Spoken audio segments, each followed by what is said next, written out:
let's have a look at what we have got here today. So, we're transforming more of our community characters over to the Lore Bible today.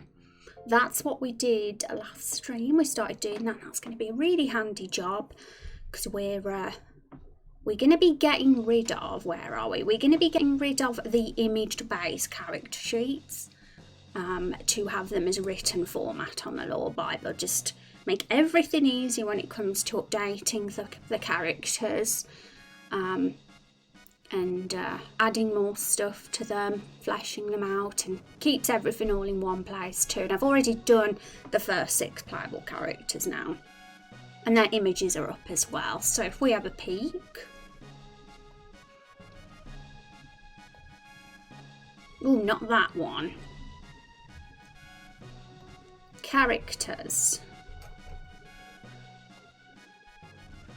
Let's zoom in a bit, and guys, if you want to have a peek yourselves,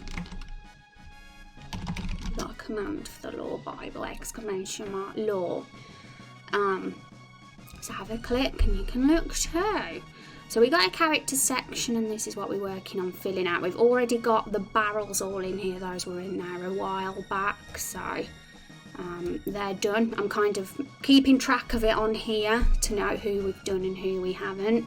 And eventually this channel's going to get deleted once everything's on the Lore Bible.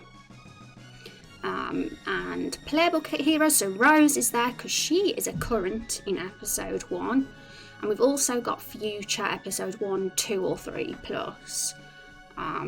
For so far the playable heroes that will be appearing in the future, which we've got the first 5 apart from Rose. Yeah, so I'm kind of doing it in order of submission.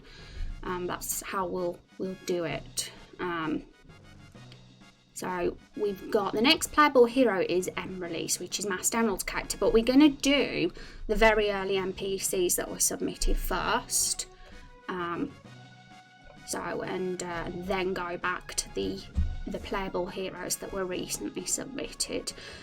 So NPCs, and this was an interesting one because it's thinking about how to categorise them too, because right now we've got minor and major NPCs. That's how things are, that's how they're split, with antagonists and allies for major, and for minor it's just minor. So, well, if you saw the live announcement you might see that I'm kind of thinking about making a slight change to that. Because I don't know about the minor NPC guys. I kind of want to try and see all our NPCs equally. I'm thinking, like, why should these guys in minor have any less of an impact than the guys that are major, you know? We don't know at this stage, like, we don't know the impact they'll have in the story, so it feels a bit strange to just say those are the major ones and those are the minor before we've even introduced them and given them a chance to have their own arcs to shine. We don't know how much screen time they're going to have, you know. So I'm thinking of just having it all just NPCs, basically, but I still want to categorise it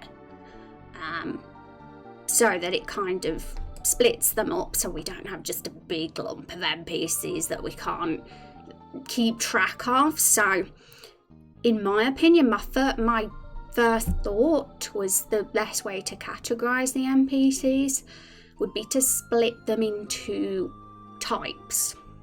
So by types I mean like things like ruler, noble, soldier, citizen, things like that, because I think all the NPCs that we have so far could easily fit into those types. Like everyone's going to fall into a NPC type, and as we get a build up, as we get even more and more NPCs as the project goes on, it's going to be just way easier to keep track of that way, rather than just having minor and major.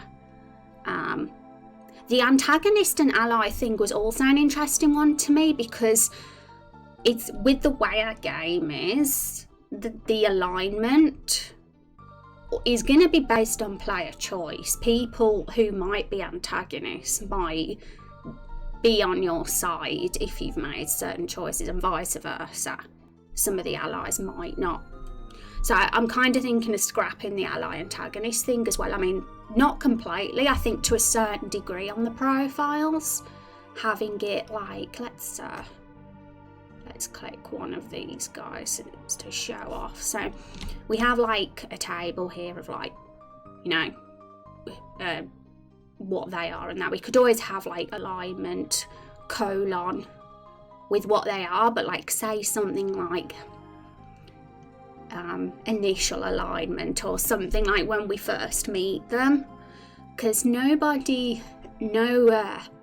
character is gonna always stay one alignment, even in this sort of game we have where player choice can branch and your hero's morality can be shaped, whatever. Like for example, someone like Rex's character that is an antagonist, he might not be an antagonist for someone that takes another path. So I think that's kind of the way I'm seeing it now. The way that things are here right now was how they were like before we even started streaming this thing. And I feel like the direction of the project's like kind of changed a little bit. And I definitely like seeing the NPCs as more equal rather than lumping them into certain, oh, these are major, these are minor, these are baddies, these are goodies, you know. It's not that black and white. So I think just having them all as NPCs, just NPCs with types as a way to categorise them is probably the best thing to do. So, because we're going to be putting these into the lore Bible today, it makes sense to do that now. Just decide where each of these guys fall in NPC types, so we can organise the lore Bible in that way when we have the categories. Got to be careful with this stream embed thing, because last stream it had the sound was on and I didn't know because I don't have my earphones in, and I could hear double rows in the background. So I'm like checking it constantly now. I figured out in the end it was on now. Alright, so first of all I'm gonna go into the World Anvil Discord and let peeps know we are streaming today. We're doing lore Bible stuff.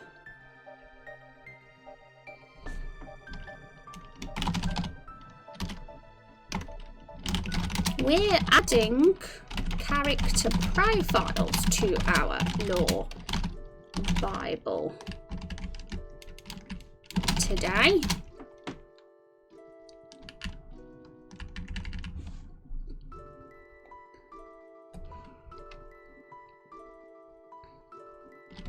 Woo! And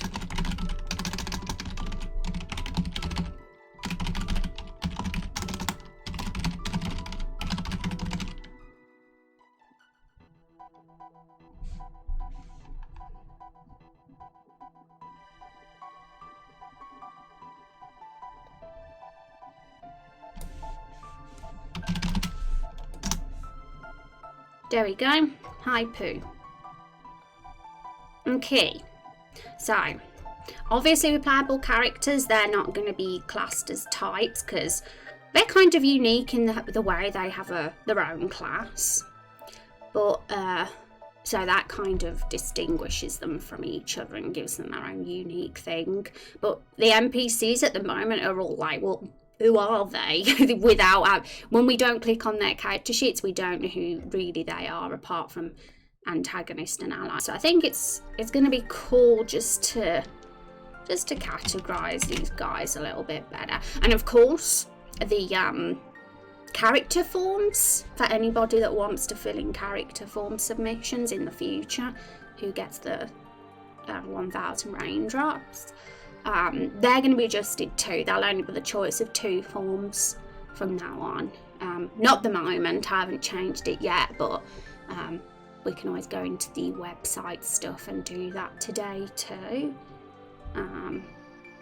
But the forms will need a slight update. They'll need a change, just a touch, just so it fits with the little extra small changes we're making.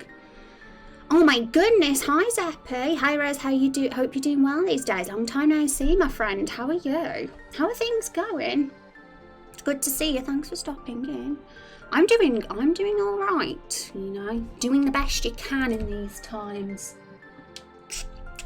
That's what I say. Getting myself immersed in a fantasy world. It's the way to do it. For me anyway. Alright, so I'm gonna just so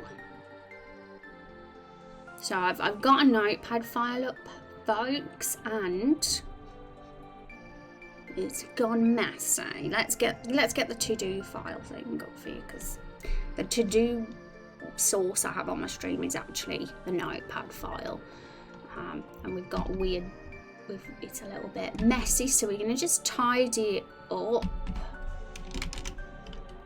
Get rid of all this extra stuff we don't need. And I'm going to just, by each of these major, these NPCs names, we're going to like give them a type that they might fall in. And right now we've got ruler, noble, soldier, citizen, and drifter. And those were the only 5 I could really think of. I mean, there might be some missing, but I feel like we've covered most things there. Like someone would fall into one of those 5, maybe. Because a drifter would be somebody that, you know, is an explorer, an adventurer, a beggar, someone that doesn't live anywhere and wanders. A citizen would be someone who is confined to a city or village and doesn't explore. So yeah, those two are like opposites, I guess. But then you also have your people like your rulers that are above citizens. Obviously, they're the rulers of things. And I suppose that could fall under people who are, like, you know, kings, presidents, even like leaders of cults or gangs or, you know, causes could be rulers too. Nobles, obviously, they're like just not your average citizen. They're the special citizens, I guess. Well, we all know what they are, but soldiers, and they're the ones that, you know, they're not really citizens because they're out in the world doing badass things, I guess. And soldiers could be anybody that fights, whether it's a warrior or anybody. Okay, so get rid of small blue diamond, because that's the little emoji we use on Discord, and that's how it appears in Notepad.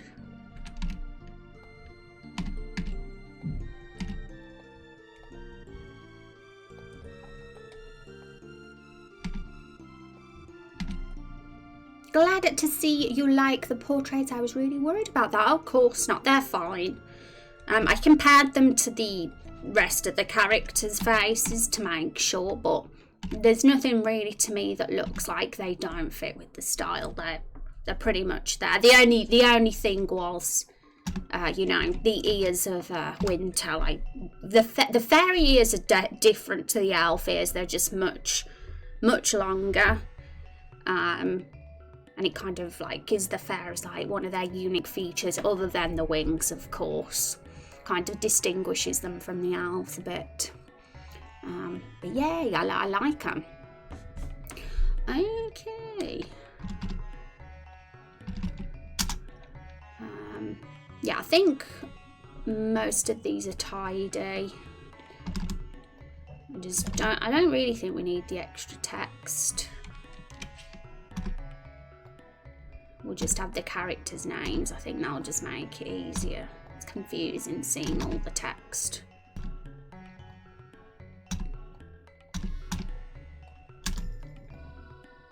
But once we know the categories we're going to give our NPCs, we can start putting them into the lore Bible then. And then we'll go back to doing the last half of the playable characters. Only fair to do it in order of submission, I guess.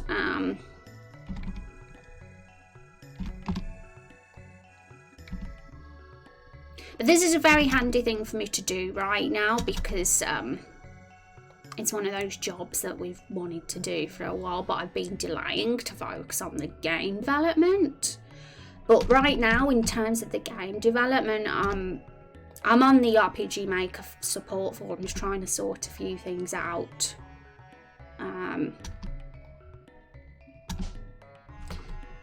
So yeah, there's a few little issues in regards to the engine and things I'm trying to get fixed, and it happens because that's the life of game dev. If you want to create something that's actually decent, so for now, while I'm just trying to sort that stuff out, it makes sense to do something productive like this for the time being. I'm trying to get more face sets for both done probably. That way there's a lot to work with on the dialogue. Yeah, I think you can't go wrong, can you, with more expressions. For sure, it just makes the character, brings more life to the conversations and the dialogues for sure. Do the emotions need to be separated, or are they fine as face sets? Oh, they're totally perfect like that. That's kind of how the setup all is, that everybody's face sets are all like in rows just like that. So that's perfect. Also, does the base emotion need to always be on the first on each face set? Yep. The default one that will be used for, like, you know, in battle or in the main menu is the first one, and it doesn't necessarily have to be the first.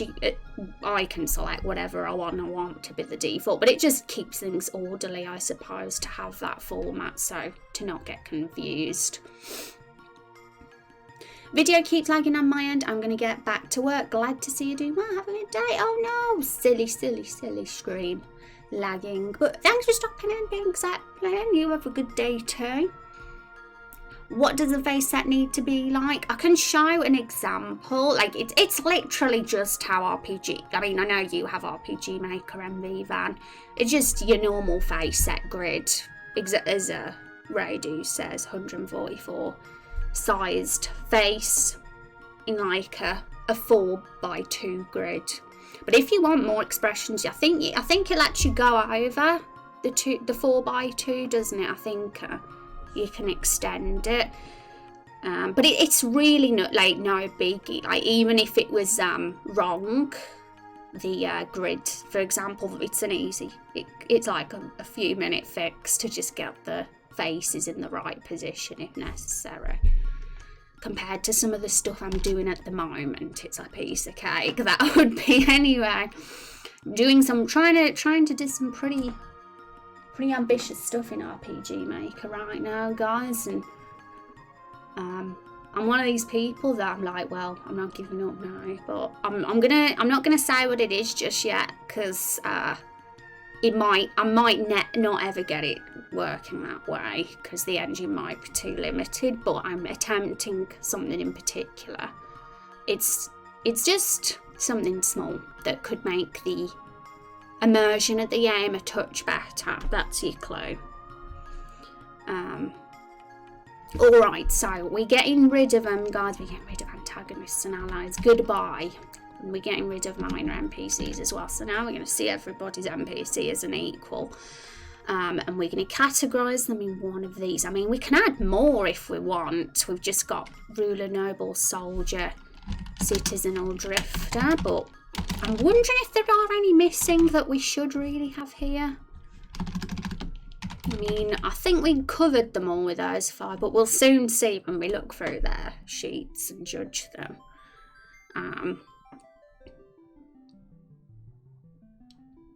So do I just make more sheets if I want more emotions? Yeah.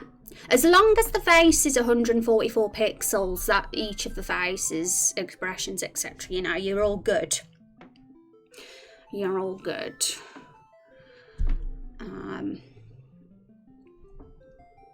Okie doke. So we're gonna get the current antagonists we've got up first and see where they could fall.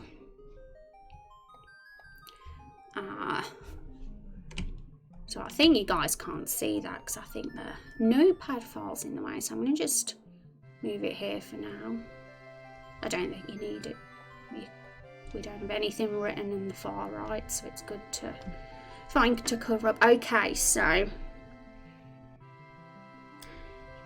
so we know straight away that he's a leader. As the leader of these malformed misfits, shunned by the world. Okay, so he's either going to be a ruler,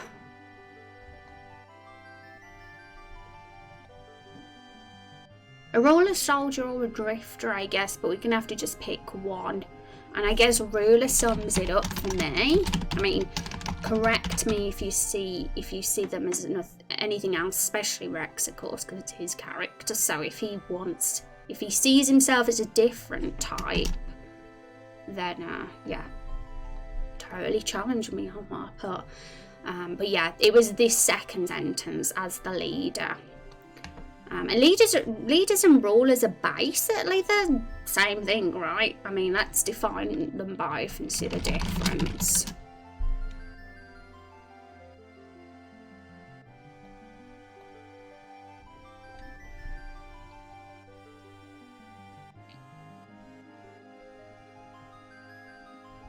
A person exercising government or dominion.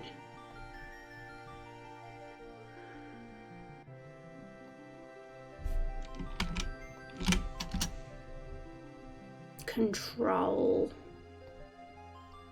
I mean, instead, if we want to be a little bit less specific, we can always change ruler to leader. What do you think, guys? Do you prefer a ruler or leader to sum them up? From League of Legends, who knows? I've never played that game. Are you shocked, guys? I've never played League of Legends. How are you doing, Alreal? Hope you're having a good day. Definitely ruler. What's his title? Well, he doesn't have one. This is why I was thinking changing it to leader, because ruler might just be, you know, people who have titles, who run the government, you know, like King Dolus would obviously be a ruler, and so would Traitorio, because he's a prime minister. That's a king, and that one's a prime minister, so they'd fall into the ruler category. But for say someone like Rex's character, who isn't like in government or anything, he's literally just an outcast in the middle of nowhere, like leading a cult of reptiles. Would that still be classed as a ruler, or is leader a better term for it, you know? Ruler is usually, yes. This is what I was thinking, Van. I was thinking ruler might be like you say, just as you described. So, but leader could be either, right? Leader could be a king, a queen, or someone like, say, Rex's character. It's a little bit more general, and less of a specific term. There are some options: ringleader, chief. Yeah, it's only that I don't want us to have like a long list of types. I want us to only keep a small number, just so we don't have a ridiculous amount of types to choose from for the NPCs. So having something that as many NPCs as possible could fall under feels like the way to avoid having that, because otherwise we're going to have leader, ruler, and all these different tiles, and it might get a little bit too much to keep up with. So for now, I'm thinking like 5 or 6 types. Ruler could be just ungracious, though. I mean, we could always have ruler and leader, but you know, I'm okay. I mean, I'm all right summing up with leader and having just the characters that are like rulers, leaders, and of everything categorized in that one. Ringleader would be good if he's leading a tribe, then chief. Yeah, so that's where we get all these subtypes coming in, which is kind of what I want to avoid because of extra confusion. So yeah, just a generic term is good enough. So I'm thinking leader because of that. I mean, there's nothing wrong with us having subtypes and having a massive list of types, but it just could get confusing. And we'll have only like one NPC at this set size that we are now, with the list we've got here. Just, is that about a dozen? No, it's a bit more than a dozen on this list. If we had too many types, we'd only have like one NPC or two in each of them at most.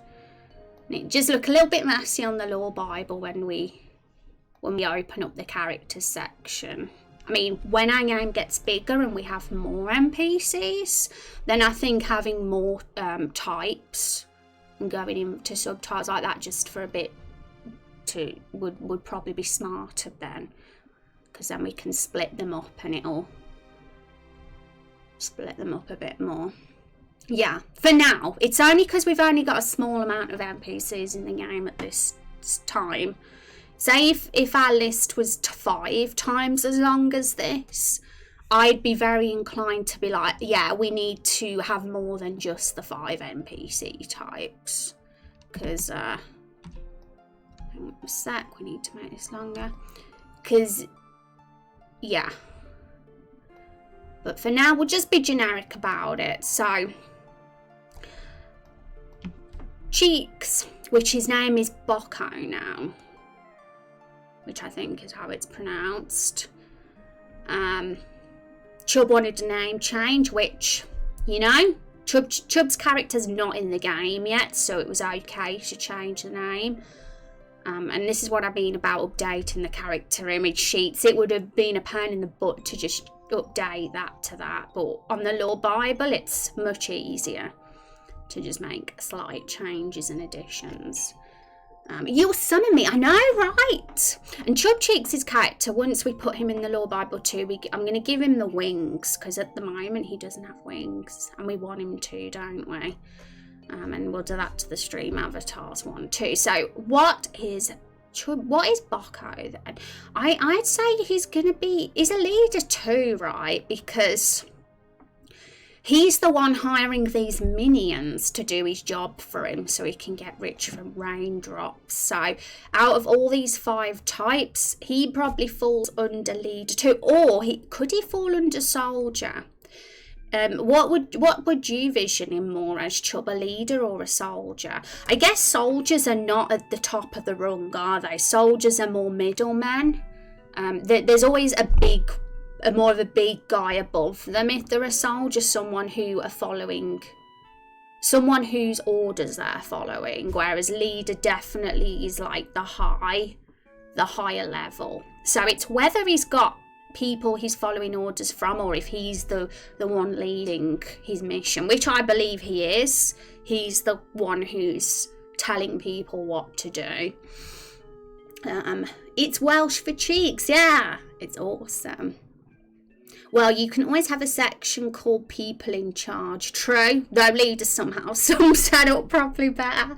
Well, if you're doing military types, then commander or general, yeah. So at the moment, soldier sums it up, probably like the most general. So we just want to avoid the subtypes for now. But no, I've got no issue with having more subtypes when we get more NPCs.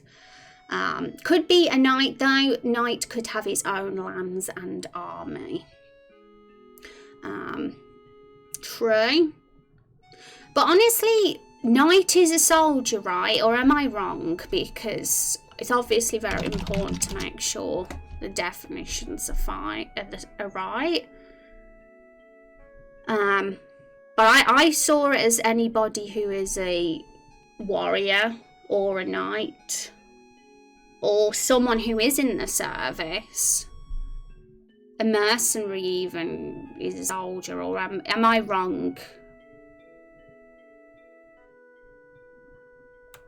I mean, maybe mercenary isn't, because they're more of a, doing stuff for themselves rather than serving, but mercenary will probably fall under the drifter category more, I guess.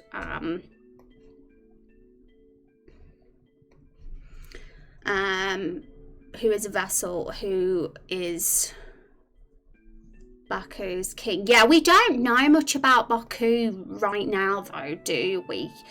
There's still a lot of gaps to fill in. We don't know really if he is the top of the rung or if he is working for someone, if someone is above him. So I guess I saw him as a leader simply because he is the one in our video, the lore video that we have on YouTube. He is the antagonist that we talk about in that video, the one who is seeking to become rich. So he's leading a cause there off his own back, and he's obviously hiring people to help him, like the magic person, the spellcaster was someone he obviously a minion of his. Same with the one who kidnapped the barrels on the wagon. So for that reason, right now he fits under the leader sort of type for me, but we don't know whether that will change. He could easily become just a soldier of someone else, another big bad above him later on, but at this stage we don't know because there's more to be developed. Working on taxis, so I'll be working. I hope the taxis are going all right. I mean, yeah, we certainly could be doing bad things, but good luck with that. Hope it goes smoothly. Thanks for lurking. I wrote a bit of backstory, but I don't mind it being adapted to fit the story. Yeah, that's awesome, Chubb, because I want to write a note on the Lore Bible, actually, because we've got, like I said, the characters are in here now, some of them. We can slowly build it up with the rest of them. So, for example, I mean, any of these, really. I'm thinking of making a short little line here saying, things may be adapted to fit the lore and story if necessary, but I still want to try and stay true to the vision of the character at the same time. I want to make that sort of disclaimer just so people know that if we have to change something because there's a clash, then so be it. But at the same time, their character isn't going to get like transformed into something different. We're still going to be keeping the character, the vision of the character, the community person that submitted them.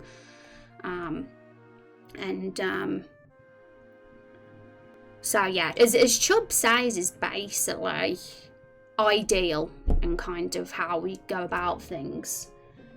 If we need to change something, we'll have to. Because we don't want a convoluted story. We want all the lore to fit together. Okay, so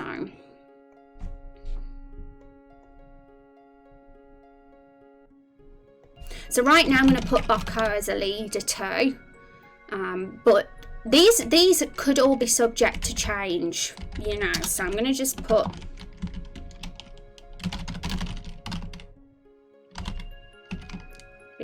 yeah, it doesn't matter, you know. Things will always be adapted if the character fits a better profile at a later stage. I feel like they're different, like Rex and Boko are both reptiles, but they're leading different causes. Boko's is motivated by money and control, like, what's the word? Let's look at his character profile. Yeah, it's more about servitude and getting people to bow to him. And control and money and all that kind. He's motivated by power, whereas Rex's character's different. He's motivated by it's more about the people with his character, about the reptiles being treated fairly and not being shunned. So he's more like of a cult type of leader. Bunch of outcasts sort of getting revenge for the way they've been treated. And they're not as money motivated at all, probably. They're very different. So there's two different sort of factions going on with the reptiles there. And Bokai, you know, he might work with other races too, not just reptiles. I mean, the spellcaster, he might not be a reptile, right? We know that the minion that stole the wagon is a reptile, but we don't know that any other person who works under him is a reptile. So he might be a little bit more willing to be involved with other races. Chubb's character, it meant he would get his goals. Whereas I think Rex's character is probably more anti other races. Richard, thank you so much. Oh my goodness, that is almost a whole year. My goodness me, let's have some hype in chat.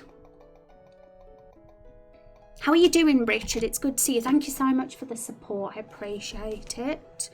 And hi, Pro, how are you doing? Welcome. But yeah, I mean, I'm sure that Chubb's character hates humans as well. But we'll have to look at Chubb's profile again at some point. But the good thing is, with them being put on the World Anvil Lore Bible, anything can be adapted quite easily because it's just all there on the website rather than a PNG image. Alright, so next one is elite character Traitorio, who is clearly a leader because he's a prime minister. He's the prime minister of the whole continent, so, or the whole world. You know, we got to kind of at some point eventually decide who he is the prime minister of, if it's just a certain region or if it's everyone. But the King Dolus is kind of the king as well, so they're kind of together, assume in the same city, as like joint leaders, I guess. So Fantasia. So these are all the antagonists that we do in verse. Now, a lot of the antagonists would fall under leader, you know, because that's why they're antagonists. And I'm kind of getting rid of the antagonist tag now because, like I said, some of these antagonists might not be antagonists if you do certain things, if you make certain choices in the game. And although, of course, maybe their initial alignment towards you or attitude towards you might be quite hostile, that might change. It's not set in stone, not necessarily set in stone for them to be antagonists. But I'm still not gonna scrap it all together. It's still gonna say on their profile antagonist. But I'm thinking of adding neutral as well, not just antagonist and ally, because there's a couple of characters on this list, in the allies one in particular, that could be considered neutral, like Otsugi. Okay. So Phasia Moonstar, let's just get a kind of understanding about her. Okay, so she serves under somebody, so she's not a leader. She's got a master.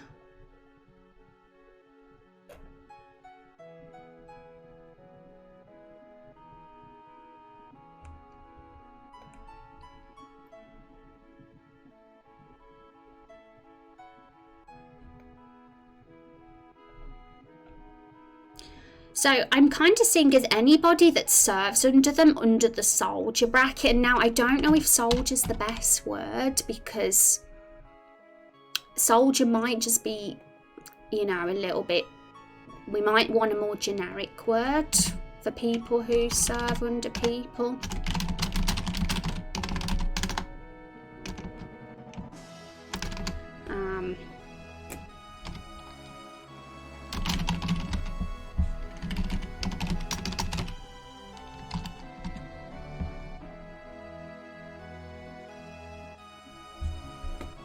Got it here. So a fighter.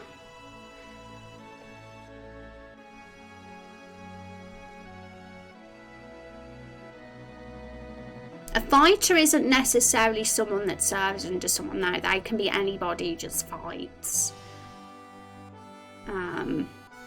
So yeah, that's another thing altogether too.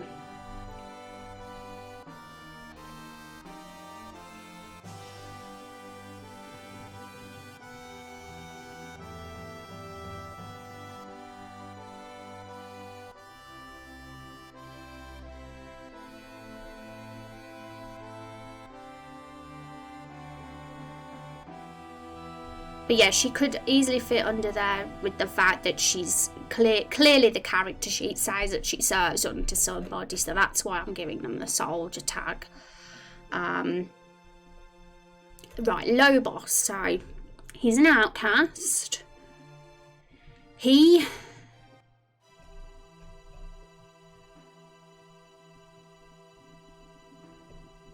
Yeah, boss, underground boss of the fighting pits. And he's a leader. Because he wants to he's like clearly made himself a leader by his really ambitious goal. And it's even got that he's a boss, so he's the boss, so yeah, Lobos is the leader. And like I said, and most people that are antagonists are going to be leaders. Some could be drifters or soldiers though, who knows, some could be nobles as well, but it feels like a lot of them fall under leader right now. Poppy Papercut. Now she's not a leader, we know that. She's a drifter, I'd say.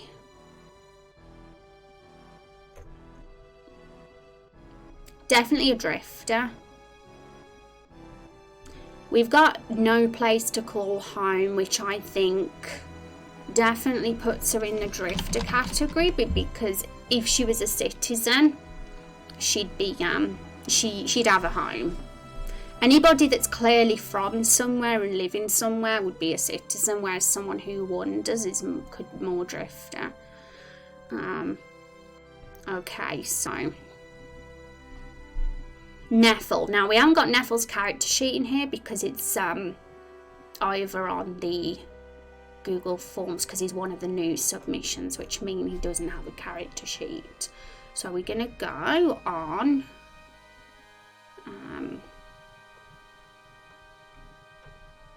one sec. We're gonna go on Google Forms to major NPCs.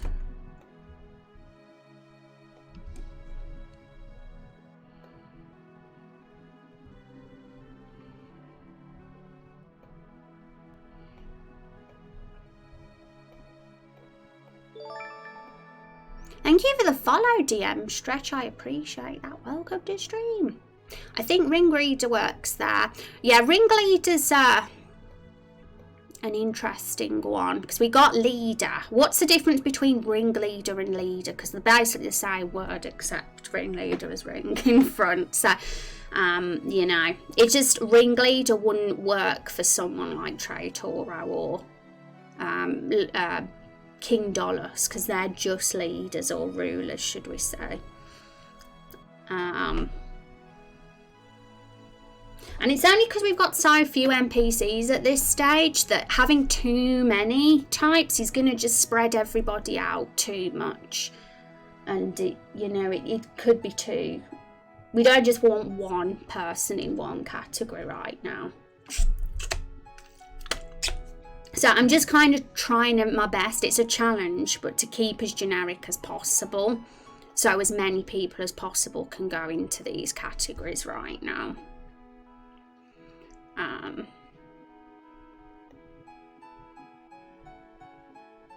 But yeah, it's picking the best word for sure that they all can easily fall under. That's the thing. Right, so Neffel.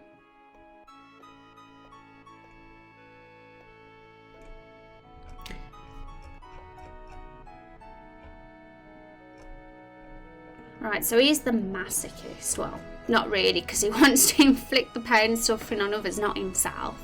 So, he's, hurt, taking revenge, and he's wearing a pig mask. Very culty sort of person. I see him as a drifter. There's no indication that he's a leader from this profile. And he's even said group of bandits, mercenaries or organised criminals. So he's more of a bandit type of character then, looking at this. So he's going to be a drifter out of all of those. And drifter could, honestly, I feel drifter's a great word because you adventurers, explorers, beggars or wanderers or bandits or anybody could fall under that category. Somebody that doesn't have any ties to anything really is a drifter. Whereas soldier's the opposite, or whatever word we have for soldier. Like, soldier is the opposite of drifter. Soldier's somebody that is under service to somebody. Citizen's also the opposite of drifter, but in a different way, because they're a townsperson, basically. And noble's the opposite of citizen as well, because noble are people that, you know, they're not just commoners. They're not commoners. Ringleader uses a negative connotation to it. Yeah, the only thing with ringleader is that it's too specific. Like, you know, leader feels like a great word to sum up anybody that's in control of something, whether it be the government, a cult, or, you know. And hi Kiddo, how you doing? Did I say I forgot already if I did or not. Call me what you will, lol. Yeah, vagabond's a great word. Wonder's a great word as well.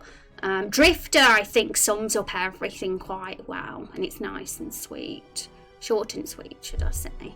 I think, like, literally out of here, to me, the only word that is probably, I'm not sure about, is soldier, simply because somebody who, you know, are they really a soldier just because they serve under someone? I mean, I know. I feel like it's the best word I can think of right now, but we could go even more general than soldier, perhaps.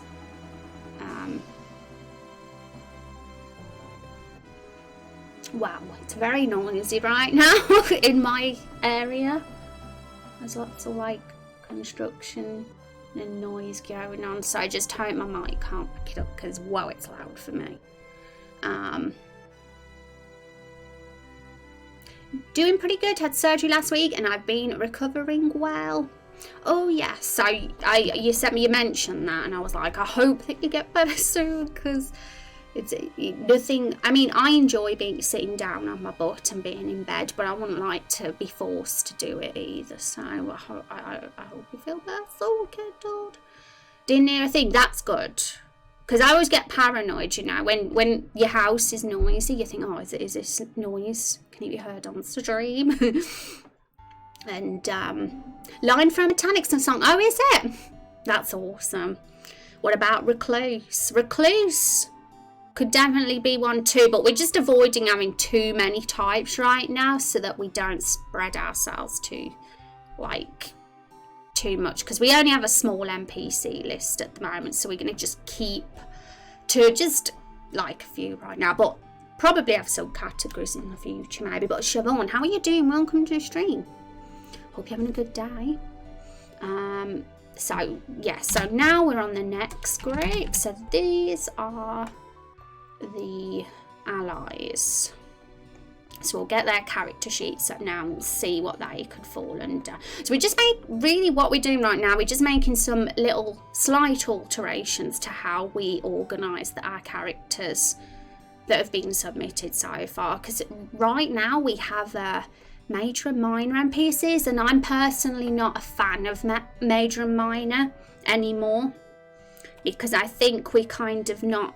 I mean, why shouldn't these guys shine? Why shouldn't the minor NPCs be seen equally with these as well? We don't know their role in the story just yet, so I think it's just smarter to see everybody as an equal right now, rather than just say, yeah, they're minor.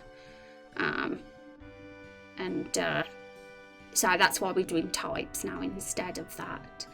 I am tired, but I can't sleep. Oh no. I know those feels, for sure. I hope you get some good rest soon. I have to go in about 5 minutes, just want to pop in while I had time. Well, thank you. I appreciate stopping by and hanging out. You guys are fabulous. So I would figured I would check out your stream since I haven't. Yeah, always lovely to meet new people, guys. And with our project, we're very keen for anybody new to hang out and get to know our project and get involved too. So welcome. I love the accent. Where's it from? England. From the middle section of England. So not north or south. That is where I am from. Okay. So Catherine's profile. She... biggest fear being left alone. See a dark form that often guides me, but don't think it asks in my best interest. Ooh, spirits are in our game. Someone asked the other day, this is there ghosts in Raindrop Chronicles? Well, there's sort of something going on there.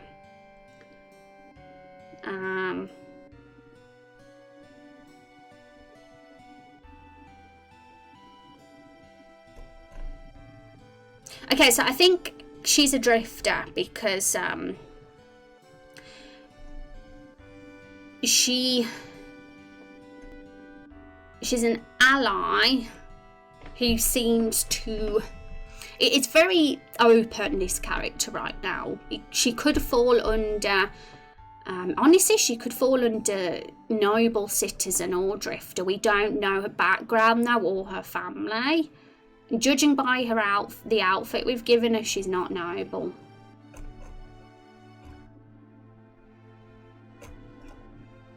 I think she could fit as a citizen as well, and I feel like we should give the citizen... I'm going to put for now citizen / drifter. For those that we're not sure about, I'll just do that. I'm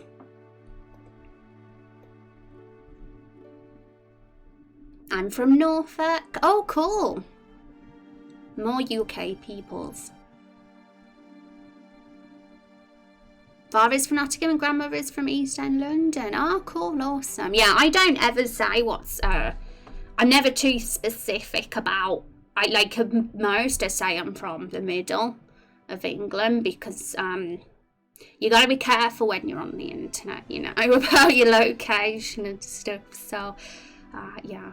And wow, East End, don't take any crap then. Got a couple of mates from Hackney. Yeah, they're pretty badass over there, aren't they? Okay, so share the same goal as the heroes. Save the world and bring peace and ally to the heroes. Now, this guy could be a drifter or citizen too. We're going to have to pick one for them though. But like I said, they don't have to be set in stone. If we feel over time, they could change. And we're like, actually, let's have them as a citizen. We will do. Now, that one's a lead. We don't even have to think about that one. Now, Otsuyu, she owns a brothel and she owns multiple brothels throughout the world in most major cities.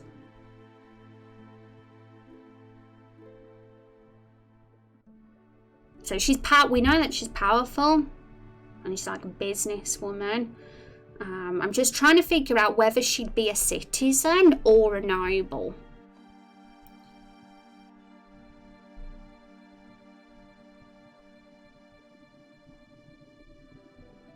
Because it would honestly depend on her background, which one she'd fall into. Well, Kindled Trash is here to answer. Would she be a citizen or a noble, Kindled? Judging by her background and upbringing and position in the cities that she wanders through. Hello, I'm from... Yes, very wise, Rain. We've got to be careful what you say online and ever. Yeah, oh gosh, I have learned to be wise. I've been streaming this is my third year of streaming now. So, oh goodness, I have experienced some things. I have some stories. So I've got very wise to how I act online, that's for sure. And I want to read that character sheet again and add more details. It's been a long time since I wrote it. Yeah, and I think this is why I'm really happy with changing to Lore Bible format, guys, because it's going to just be way easier to add and update information. Like, so much easier. Because it's literally just you got to just edit the article within here. And voila, save and done. So for anybody who, once your profile's put transferred into. If anybody feels like actually just change that bit a bit, and I'm not gonna like no, you know, it's going to be easier for me to do with it being in this format. So but of course I'm going to put a little note in italics, a disclaimer, just saying that there might be slight, very, very slight alterations if we need to, if there's a clash with our law that's already been implemented, but that will keep the vision as much as we possibly can with the character. Because it's just that some are very, very precise with certain things, which is great, because it's always cool to have some law implemented and really cool ideas, but you never know, you know. But okay, so, oh dear. She's an entrepreneur, not from a noble family and not publicly promoted as a noble, but has many ties and connections to nobility. Okay, so, because everyone needs to have a night of relief and many of them don't want that information made public, so she has power, so isn't seen as a noble. Okay, and does she live in a particular, like, we don't, like, there's many town cities that we haven't even made yet, so we don't know their names, but would she live in a particular city, or is she the sort of person that wanders from brothel to brothel? Because if she's like sort of in a city, I guess she'd be citizen, but if she's not, then she wouldn't be. She's always on the move, checking in on establishments. Okay, so I feel like she doesn't fall under any of these. In all honesty, I'd be tempted to add another. I mean, it says I'm willing to add up to 6 types, and I feel like business person or entrepreneur, like something along that line, could fit as the missing type, and that she'd be under. So, I'm trying to think. So if we Google I'm going to just see the similar words that we have to that, because entrepreneur is fine. But then if someone's like a greedy CEO, they aren't an entrepreneur, they're just a business person. So we might want a more general word than entrepreneur.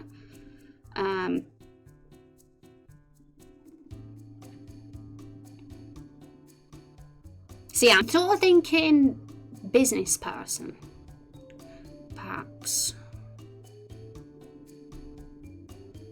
What do you guys think? Because that's a good general one, that either entrepreneurs or big CEO people could fall under, and corporations. Because you never know, we might have some corporation people. But you know, could she be leader? I mean, I don't know, leader's a tough one, because, you know, that could be business owners as well, now I'm thinking about it. Plus, does she have a natural superpower? So who knows how she gets around. Merchant, since she does sell a commodity, yeah. Merchant's great, but might be a bit specific. It's a brilliant word though, and I feel like when we have more NPCs, it'd be one that I'd want to add. But yeah, it's like we wouldn't have many. Well, to be fair, we do have Use is a merchant, and so is Jack, so they would fall under merchant. But we don't want to end up having like too many NPC merchants either.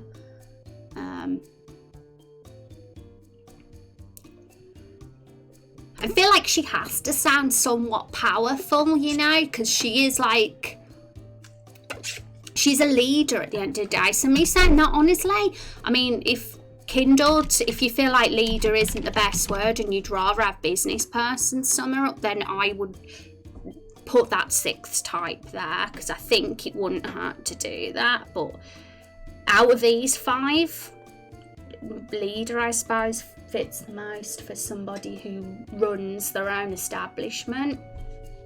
I mean, I'm going to define that word again, because I'm getting all paranoid that lead is a bad word when I shouldn't. But I think it's fine. I mean, manager, ruler. I mean, a lot of these, it's considered this name. So person who leads or commands a group, organisation or country. Yeah, that's the only thing. It's more, it doesn't say leads a business, it just says group, organisation or country, but, you know, I think it's a broad enough term. She's a boss, bitch. A boss is a leader. Yeah, that's what I'm thinking. Like, she could totally be a leader, but sometimes I doubt myself and I'm like, is that the right one? So I think it could be fine. Anyway, better be going now. See you later. Take care, Stretch. Thanks for hanging out with us today. Hope you're having a wonderful day and have a good resty week.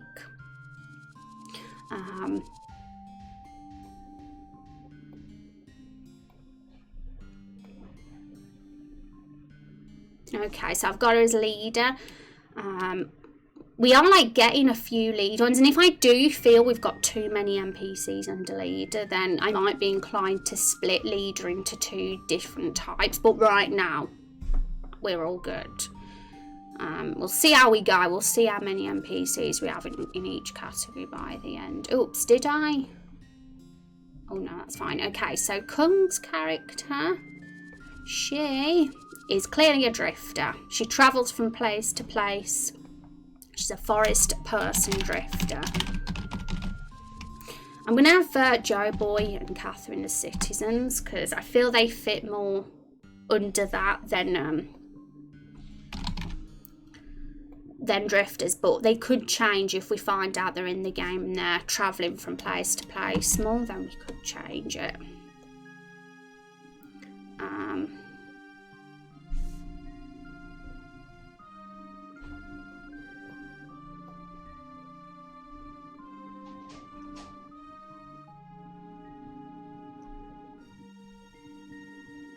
Okay, so years ago he was in the army. So he would be a soldier, but he's not a soldier anymore. This is the interesting thing now, because David's character's the same as Azrael's, that he's an ex sort of soldier person as well. So it's like thinking, what about them? If they're no longer in the service but used to be.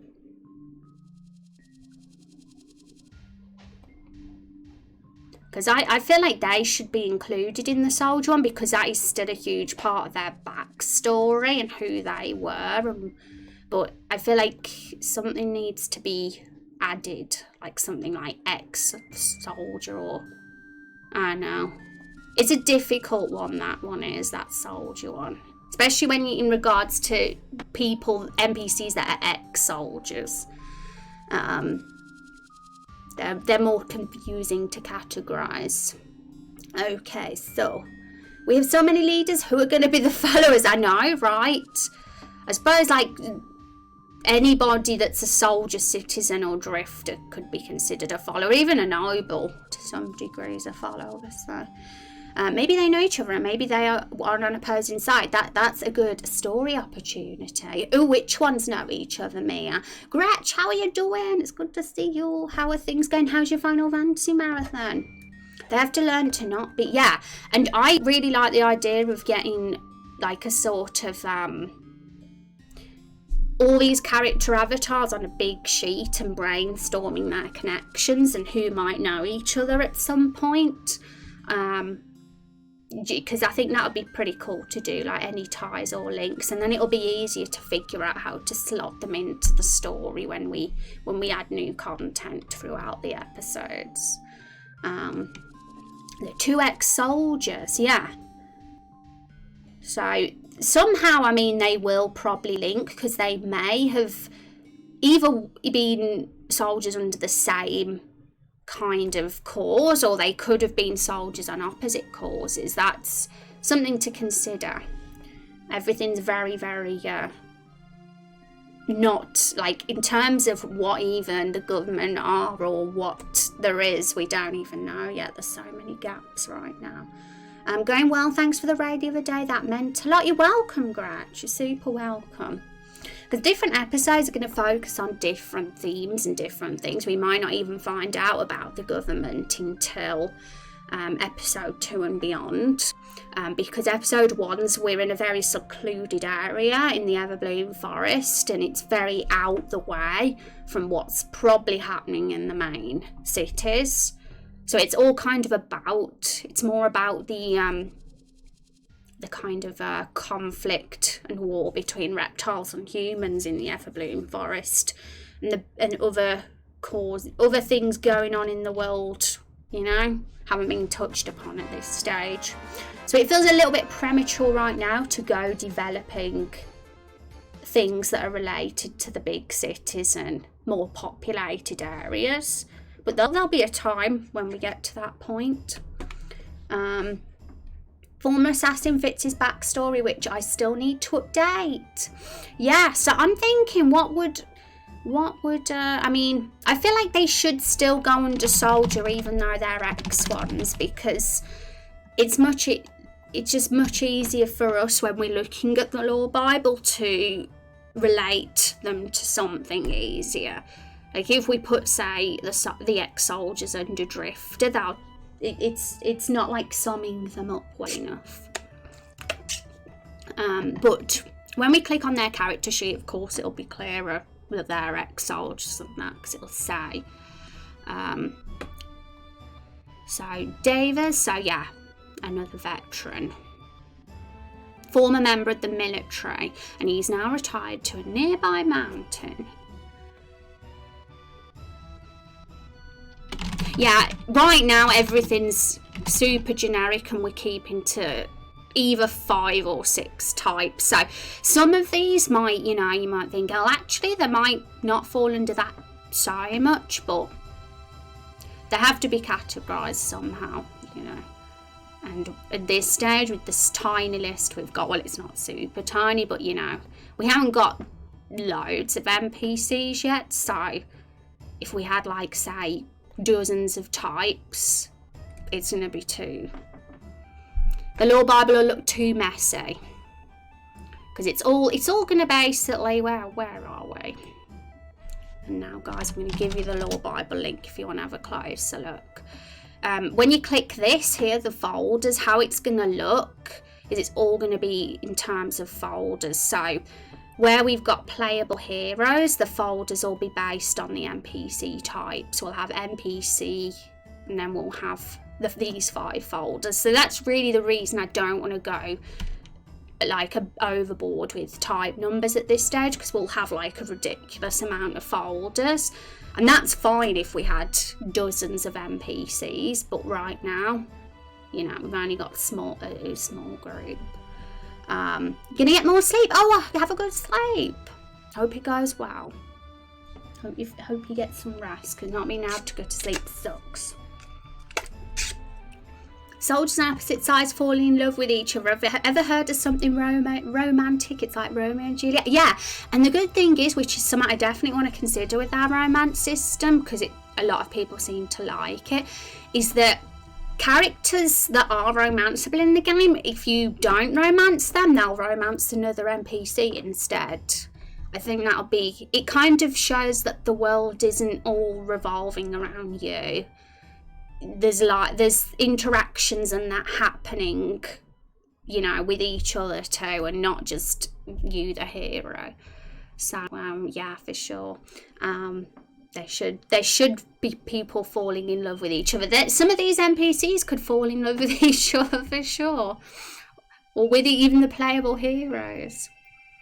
I need like 1k for an NPC, right, or more? Yeah, 1k for a playable hero or an NPC at this stage. Though in the future I could see playable heroes might become more expensive in the future, because when in regards to NPCs, it's limitless. We can have loads, because we can easily fill up our towns and villages and like fields and areas with lots of NPCs, but things like the playable heroes, we're not going to go beyond.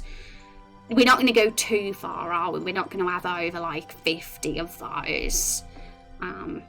So there might eventually be a cap, or like a higher raindrop amount on the playable heroes. But for NPCs, it'll probably stay as 1,000.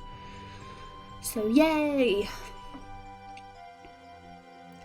having NPCs romancing each other is something I can't remember happening in a game. So if it works, it could be a game changer. I know, right, guys? And that's our USP. Like, I think you kind of have to, like, it's so easy to think, I want to make the best story, I want to make the best battle system, I want to make the best mapping, I want to make, but when you get like that, you end up getting overwhelmed and burnt out. So thinking of one thing you want to stand out about your game is like key, I think. And I think for me, I think the romance system and the kind of choices and the branches and that is kind of what attracts me about our game. So yeah, good romance system is kind of the thing, one of the things. But yes, I think it was Master Emerald that said that she liked that idea, and when she said it, I was like, holy butts, that's such a cool thing. And I can't remember if anybody said whether there was a game that did do it. If there is, I really want to know, because it'd be really good inspiration. Also, Cyberpunk stole our idea of NPCs have actual sexuality, and I know they stole our idea, didn't they? Damn them. But it doesn't surprise me, because CD Projekt Red are like, they so know how to do a game and chat. Like, what am I trying to say? Like, they know how to make a game and just go beyond, you know, what anybody else has ever done in a game. So it doesn't surprise me with them, because they just are like that. They were like it with The Witcher 3. I felt like they really did things with that other RPGs haven't done, and it doesn't shock me that Cyberpunk is going that way too. And I'm really happy, because I think that games need to start doing that, especially AAA. Like, I think it's embarrassing at this point that AAA games don't have that. You know, like for an indie studio, you know, you've limited budget and you've got one person. It can be a challenge to be ambitious. But for AAA, they should all, like, you know, I feel so anyway. So it's great. I think that this will show other huge development teams that, you know, you gotta be like CD Projekt Red now. You gotta do what they do to stand a chance. Same thing with the character creator, which we came up with the body type instead of gender. Hadn't seen the news of Cyberpunk doing that. Yeah, I know people all think we've copied Cyberpunk now, but I don't mind. I see Cyberpunk as a big influence for how I want to take, you know, this. I'm going to be playing it and getting very inspired. So, it'll be fun. But that is key, I think. Like, all our NPCs that are romanceable, they're going to, of course, have preferences in regards to genders that they'll want to romance. Some will only want to romance ladies, some will only want to romance men, some will want both, some will want all genders, some it'll all be depending on the certain NPC's preferences. So that'll be fun. And of course, if it's a community character, I'll have to personally contact them and be like, so tell me what your character's preferences are in regards to romance, and that'll be awesome. And I heard you can have genitals. Saw the poster at convention showing a female with a peen. Yeah, isn't it true that in the character creator you'll actually be able to choose what you want their genitals to look like? It just shows, doesn't it, how far they're going. Like, there's not been a single game, as far as I'm aware, that have gone that far. Hello, Kung, how are you doing? It's so good to see you. I hope you're having a wonderful day. How are you? Okay, so Oracle is the next one. Okay. So what would Oracle be under? Keeps low profile when he travels. Many factions try to capture me for my abilities. Okay, he's a drifter. He's definitely not a citizen, because it seemed like, you know, he's moved on from his village after his past, and he's mentioned travelling.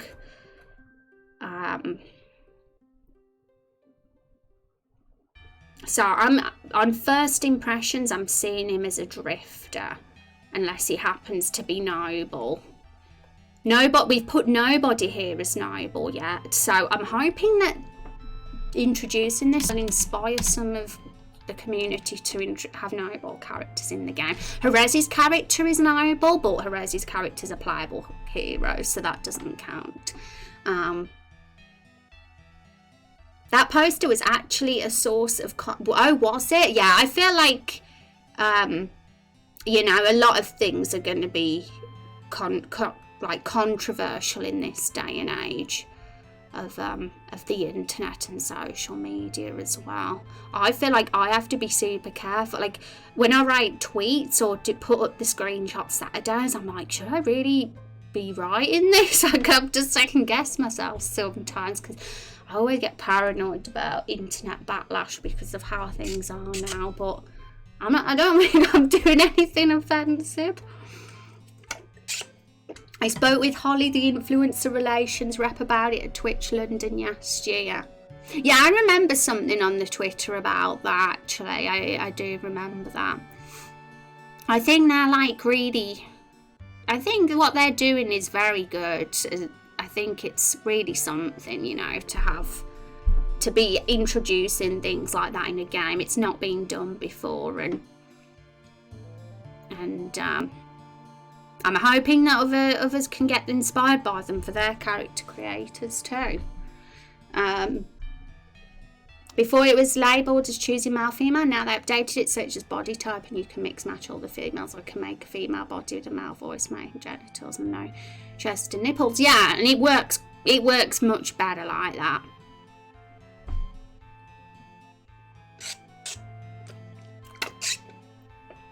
Yeah, exactly. I think that sums it up. They're making strides to like, and that is, you know, what matters, isn't it? And maybe they'll just like things wrong sometimes. Everybody makes mistakes, but the main thing is that they're willing to listen, and you know, that's a huge thing. Okay, so I'd say drifter for the Oracle. Now, our other NPCs don't have character sheets yet, but these ones do, our minor ones. But they're not minor anymore. Okay, so this is Sig's. Now, Sig's character was one of the really early ones that were created, and he's a huge reference to an Elder Scrolls character, and I really think that's cool, but I have to say that some things might have to get adjusted so we don't get sued by Bethesda. But right now we'll keep everything as it is. So, he's a citizen, I'd say. Unless he's a drifter too.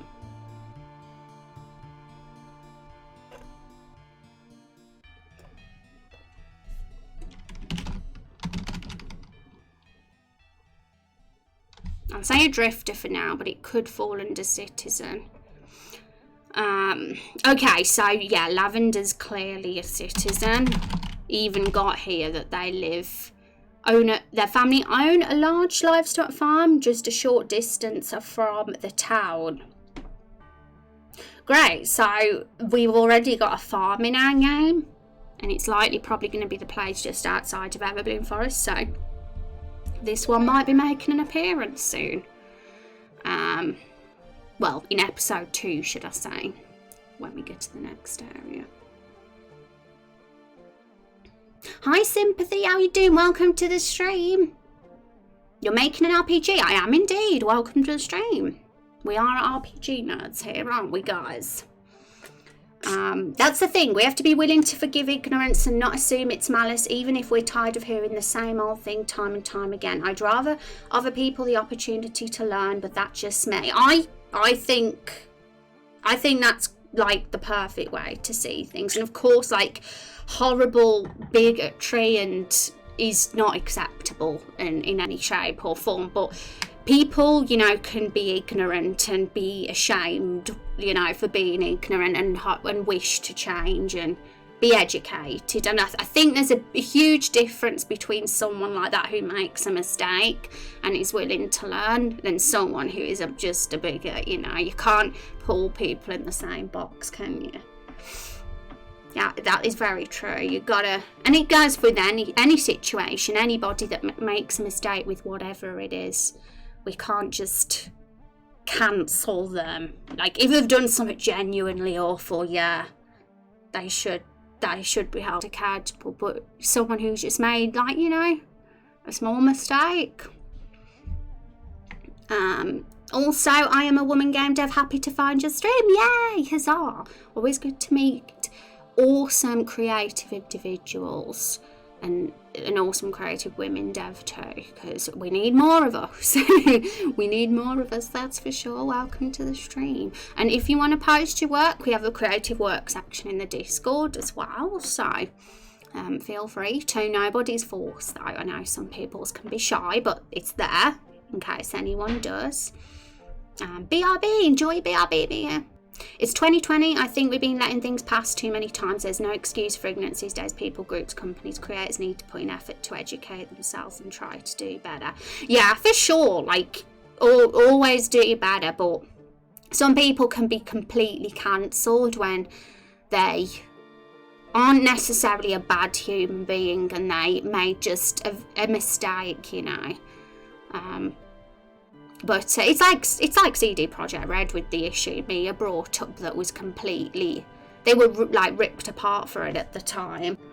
But of course they altered things and doing good things now, which is good. It's good that they didn't get cancelled. And I have never made an RPG, but I've been thinking about it. Yeah, like it's very ambitious. Like, when it comes to RPGs, you know, they're huge. Well, not necessarily. You can make a small RPG, I guess, but they're so fun. I think, like, the purpose for me for doing this was to build a world, like to attempt to create a living, breathing world and stuff, and put it all together with a bunch of characters in and with our own beliefs and traditions, and it's lots of fun to do that sort of thing. As long as they're taking steps to be better. We can't keep letting it go. Yeah, when it's like that, that's not right, you know. That's just someone being an asshole. A complete butt-faced bigot. And I'm excited to watch and learn about your creative process. It seems a bit overwhelming to take on at world building. Yeah, small steps is my motto. Like, as soon as you start putting too much on your shoulders, you can get overwhelmed. So small steps at a time. I've kind of made this my lifetime mission, you know. Like, if I was on my, I mean, it's a bit morbid to say this, but if I was on my deathbed, I'd like, you know, if I said, oh, well, I made a world, an RPG world, and it was frigging awesome, I'd be happy. I'd feel like I've achieved something in my life.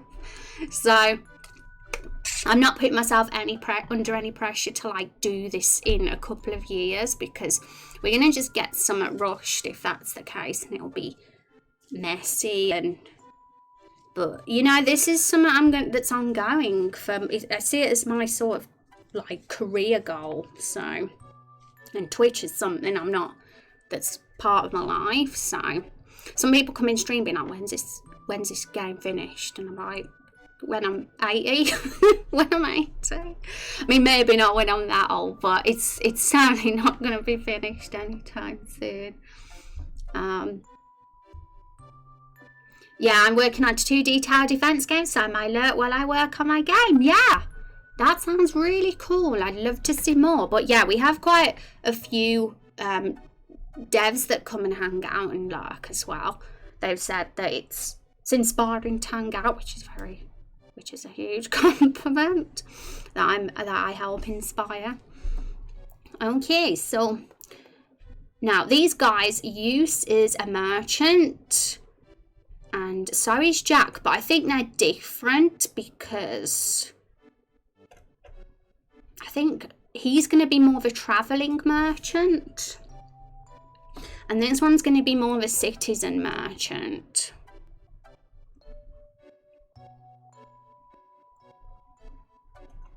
And eventually I'll probably do subtypes with things like merchants, blacksmiths and all that kind of thing. But for now we don't want to like have that many because we got such a small list.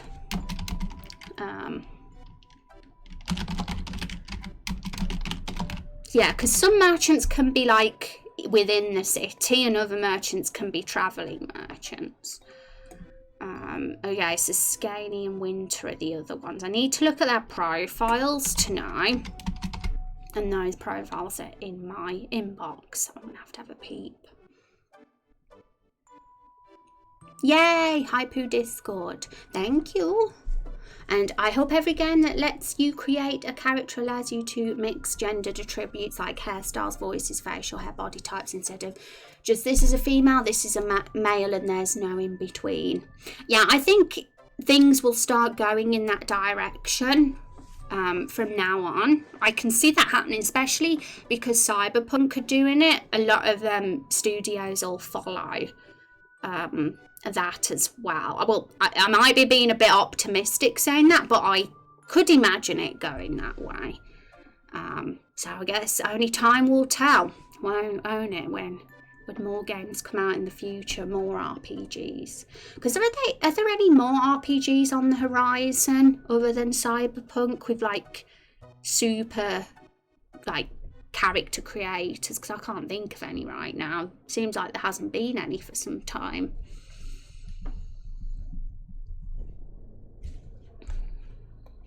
Okay, so I'm going to just quickly, I'm going to have to open my Gmail to see their profiles.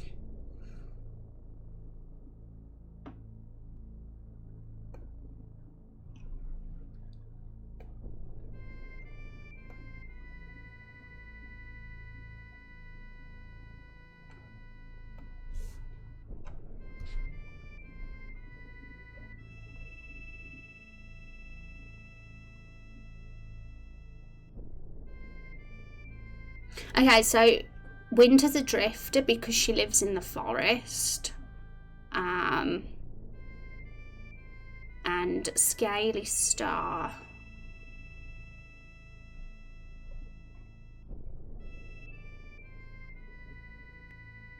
She's a noble because she's the daughter of a fairy king in a far-off land, but she was cast out for being too friendly to outsiders, and I suppose she's now a drifter. But the nobility is a strong part of her. You know, that is her backstory, and that can't be dismissed. So, if they are a noble and a drifter, they'll be a noble first, if that makes sense. That's kind of how I'm seeing it. So, but it says secretly the daughter.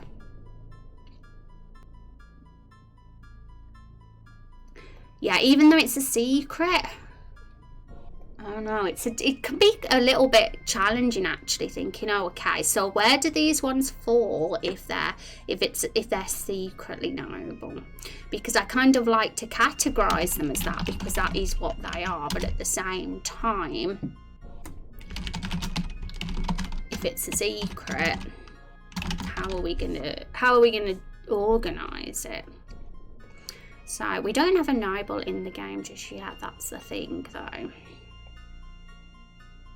Let's just get all of them together in the categories they're in. So, I'm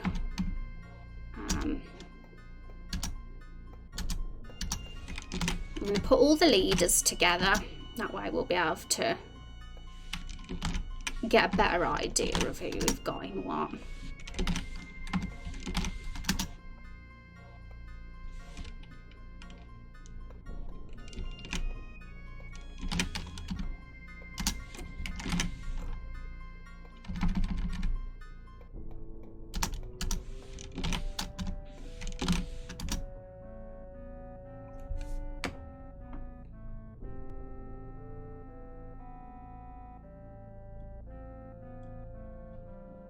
Okay. Cool.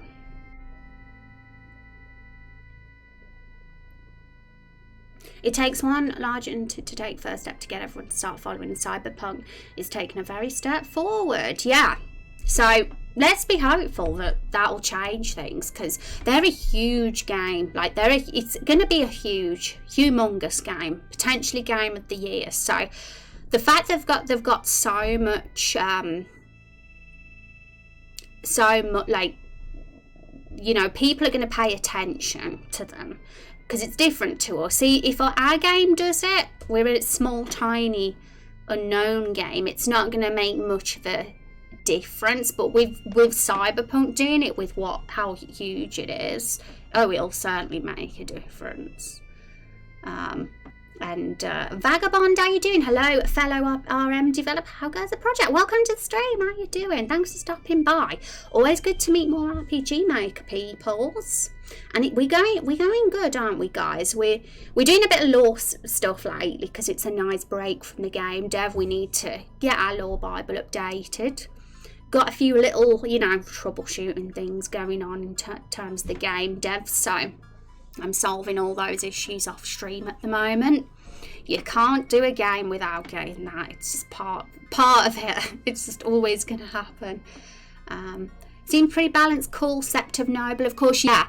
And it's unfortunate because a noble is such a great one. We got to have nobles in the game. And we do have them. Scaly is one, but it's a secret. And we've got Perez's character who's a noble, but because she's a playable character, she's not going to fall under one of these types. But yeah, and Asriel and David, they're considered ex-soldiers, but they're still under the category, so. And as for Catherine and Joe Boy, they could have potentially been drifters as well, but I just put them in as citizens just to balance things out a bit more.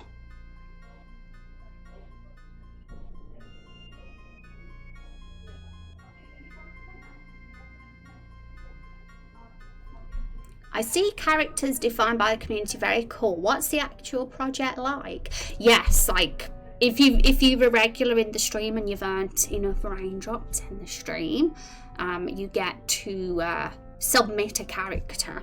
So it's a fun thing to do to get somebody in the game. And we're just kind of building up the characters list at the moment. We've got Amir, so we're going to add more soon. That's kind of the goal at the moment. To keep everything together in one place. So we're going to get everybody up in just like this. I'll just get rid of the to-do list now because we don't need it anymore. And what's the actual project like? Yeah, have you got any questions in particular? It's good, that's my answer. But I'll be happy to answer any particular questions you've got. We have an FAQ page on our website, by the way, so totally feel free to have a look at that too. Oops, no, that isn't the command. Don't know why I put that in. Rad, I've been doing some NPC cameos from viewers on my game too through stream points. Oh, that's cool. So you're actually doing what I'm doing. Well, similar anyway. That's interesting because I've always wanted to meet more peeps that do this sort of thing, but it seems like very few and far between on Twitch. It's very sort of niche, isn't it? Looking for a trailer. Yeah, we don't have a trailer yet. We've got a story so far video, which is a sort of like little mini introduction to what's happened in the first part of the game, and they're going to like be released in little inner segments as we do more content story wise. And the second story so far video is going to be pretty much coming within the next few weeks. We just need to finish the scene we're working on because there's quite a few little bits and details to finish first. But as for a game trailer, we're still pretty early on for that right now. But we're getting plenty to show off in terms of scene work. I've posted a few screenshots Saturdays of stuff we've got. But I think when we release a trailer, I'd like us to have a little bit more stuff in there but it's definitely something to do. Posted some pics of the game in Discord. Awesome. Definitely be having a look at that in a bit. Alright, so now that we've defined them into categories,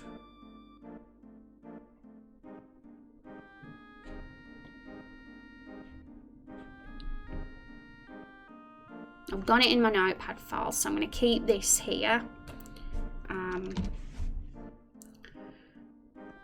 Right, so it's not set in stone. We've got everybody categorised for now, but things might change if we feel certain characters belong in another type. So there's nothing wrong with having a switch. It's easy enough to do, but we'll keep it like that for now. Got an itchy nose. Maybe in a month or two. Oh really? You're that close to release? My goodness me. Well, that's an achievement. Because releasing a game is like a huge thing. And in regards to Raindrop Chronicles, we're doing things episodically so that... Because if this was a full game, guys, if we weren't doing it episodically, if it was going to just be all-in-one game, it wouldn't be coming out for like a decade. I'll tell you that now, because it's going to be a big world. I've got my eyes set on creating a big world map with different regions and having our characters like slowly visit all those places throughout the game. You know, like a proper RPG. And you can't do that fast, you know, especially if like you're wanting to do something that's been like taken time with and very tidied and not messy and not buggy and all that. And also because I'm not experienced, I don't have a coding background or any game dev background. Basically, I'm an absolute noob doing this, so it can take longer as well. But yeah, so because it's episodic, we're gonna see episode 1 like much quicker than we would if it was a full game, of course. But I'm in no rush when it comes to release, because for me, the last thing I'd want is to rush a release of something and it to just not be up to scratch, and to wish I could have pushed it further and made it a little bit more special. And episode 1's going to shape all the other episodes too. So whatever episode 1 is, how it looks visually, how it works feature wise, and the UI and all that, it's all going to stay consistent throughout the other episodes too. So it's important that I'm all like thinking, well, this is it before it gets released. And I think like episode 1 will be the longest of the development of the episodes, because of the whole getting everything set up and getting the vision and all the features implemented, and that's what takes the time even more than the actual story side of things and that kind of part of the content. So episode 1 will take the longest for that reason, because I'm going to make sure it's great before we even when it get close to it. But we'll be releasing playable builds throughout. That's the plan. In fact, playable build 1 was the goal for this month, to bring it out, but I've decided to push it back because there's a lot of niggly little hiccups that I'm not happy about right now to even release as a first playable build. So just be waiting a little bit longer for that. It is only my 4th Unity game. That's fabulous. And yeah, I mean, how long are those games? I've always thought about making some small projects. But for me, I was always like, oh, I want to create an RPG. I can't even think of ideas for smaller projects. So I've jumped into the deep end, that's for sure. But that's where my passion lies. I don't think I'd have the same motivation if it was for a small game. Lot of drifters, I know. I mean, we could easily make a second category, but I don't know if there's one that would fit another category for drifter other than something like adventurer. Because adventurer, I'm trying to think of the difference between adventurer and drifter. In all honesty, adventurer could be soldier, and it could be a bit confusing if we had that, because it's not as clear.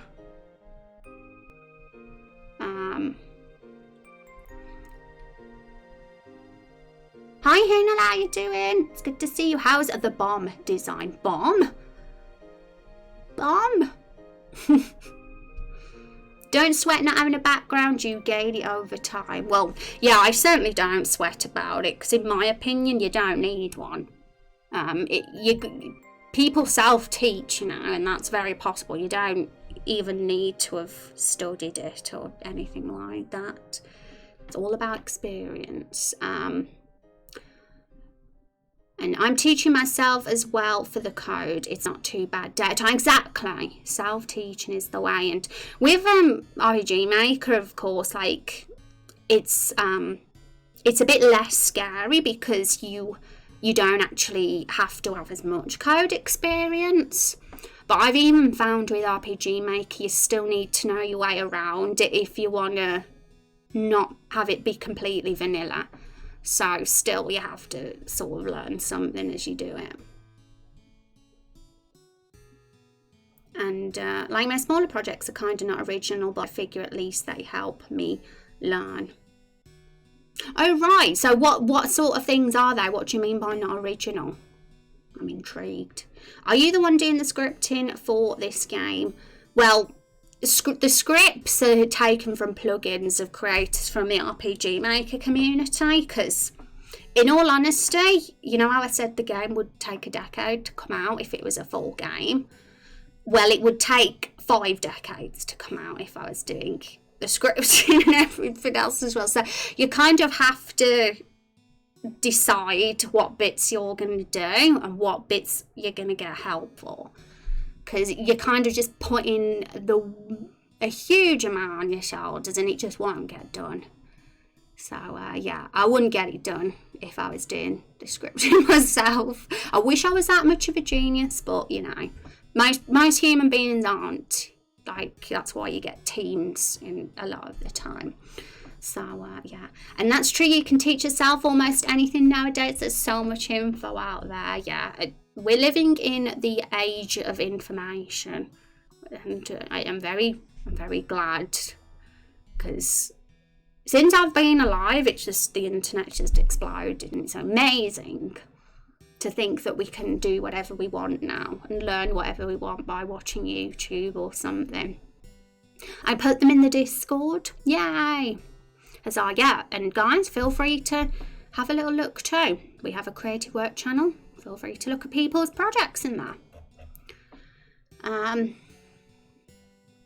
They're all free to play. That's awesome. That's awesome. But for sure, it's an interesting thing, free to play and things, because you get in your game out there more when it's free to play, and of course more people knowing about your games. But then at the same time, your time that you've put into them, you're not kind of benefiting either, like career-wise. So it's an interesting balance, isn't it?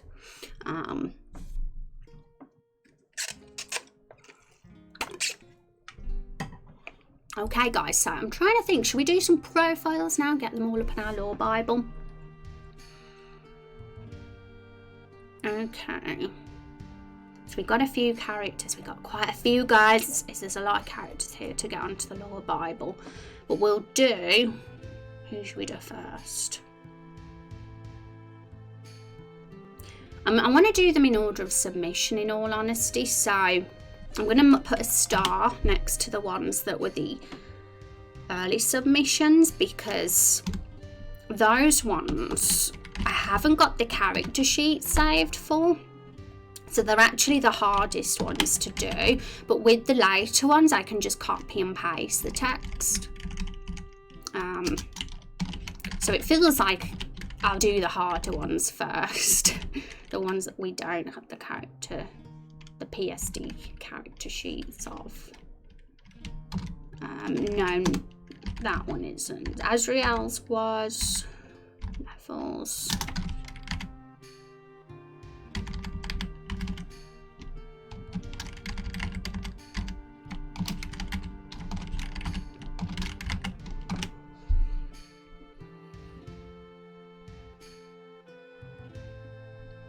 Yeah.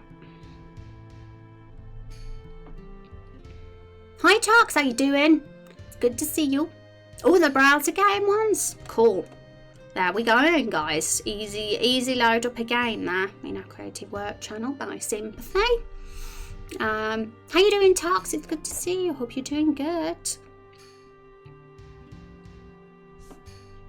Okay, so yeah, Lobos is a new one. I'm just making sure there's no one I've missed that's new. No, they're all the ones I've got the stars by are older characters. So I'm going to open Photoshop.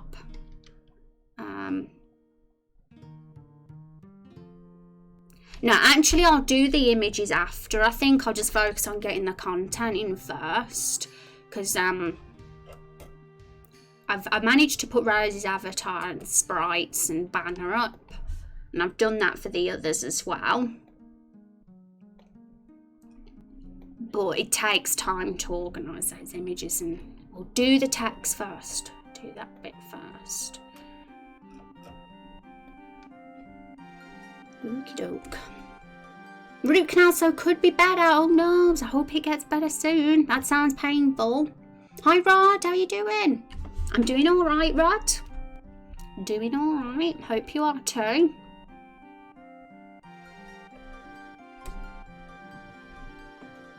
You guys preoccupying yourself with anything in particular to keep you busy from the life that we all live in? Okay. Yeah, what games have we been playing, guys? That's what I'm intrigued by. Everybody's on about the Ghost game. Ghost of something. Saying it's really good. I think I've been curious about it myself, but I'm on a budget, so I'm not going to buy it at full price. I do construction. I really never stopped working. Ooh, Tox is a workaholic. I'm starting Survivor Plus run of Last of Us 2. Oh, is that the hard mode, Kindled? Yeah, Kindled is like badass at games. Like, Kindled was a Dark Souls expert, weren't you? That's how you found me. And I was always very nervous at showing off my Dark Souls abilities in front of Kindled, because Kindled is a pro. And I was a noob. Oh, that's it, yeah. I can't pronounce it. Some are beginning with T. That's what I know. Guild grinding in Final Fantasy 13, still 147 hours. Oh, yeah. I think that's how long it took me to 100% that game back in the day. Good luck, Rod. You can do it. I need to play it, but I need to play Resident Evil 6 and 7 first. Oh, I'm scared of those games, really do. Being a pro at Dark Souls kind of kills a bit of the fun. No risk, no fun, but it must feel good. Let's admit it, to be able to go through Dark Souls and just kill bosses that easily. That must be such a cool feeling. But I'm just proud that I beat the thing, you know. That's good enough for me. Because some people give up and they're like, screw this game. Which I don't blame them, because it's hard. But I'm kind of just proud that I finished the thing, because I used to think I was rubbish at games. Like, I'm not, to be honest, I'm not the most skilled when it comes to gaming. I do not say that I'm good at them. I just enjoy being immersed.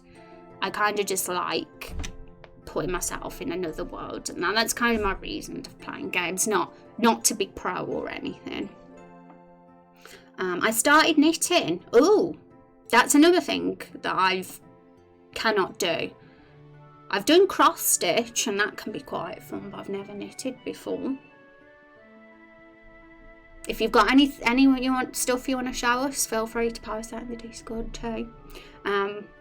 Last time I played, I was learning the 0 hit run in Dark Souls 3. My goodness me. I follow a guy who does no hit runs of the whole series in a row, really. Gonna be going as well, but wanted to say hi and make sure things were alright. Yeah, thanks for stopping by, Rod. Appreciate it. Oh, Happy Hob, yeah.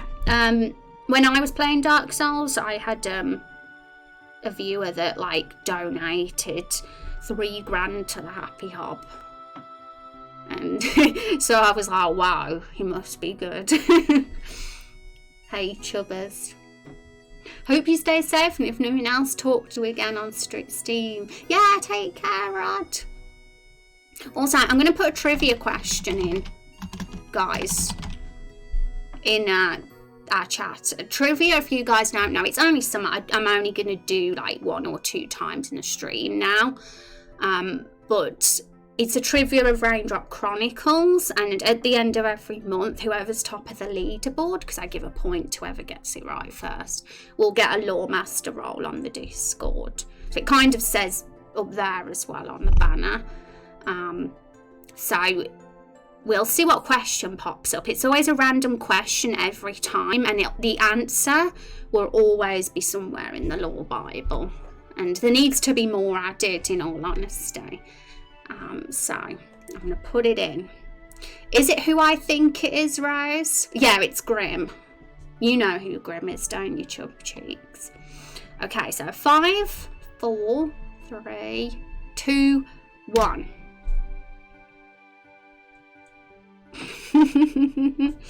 I'm just laughing because this is funny. I find this fun to do. Raido, oh my goodness me. You were fast. You got a vampire. Yes, that is what I am. And the answer is here. So we've got Rosie's profile. Hang on, and here is the evidence that vampire's the answer. Class vampire, because that is what she does. That's what her specialism in battle. Tox. Yeah, imagine if that was an RPG class. Throwing coffee at the enemies. So let's give Raido his point. I think you're top of the leaderboard. Now at Raido. Well, will be once you get this point.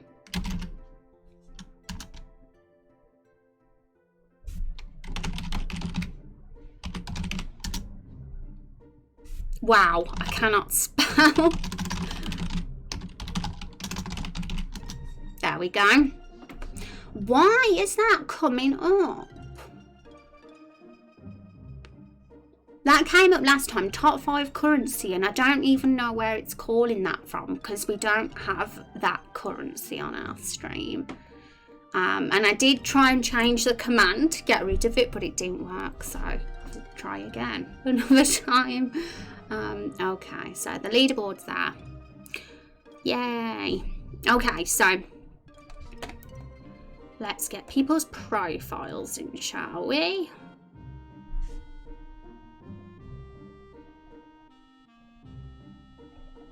Or should we do their images? I'm kind of spoilt for choice here. I'm thinking, should we do images or should we do written stuff?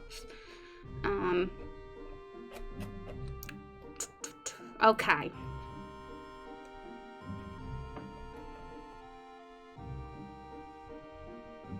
Well, just some images just for a change. Coffee Drop Chronicles. Coffee is hot. That's the sequel then. That's what the sequel's gonna be. Coffee Drop Chronicles. It's got a ring to it though. It's a good name.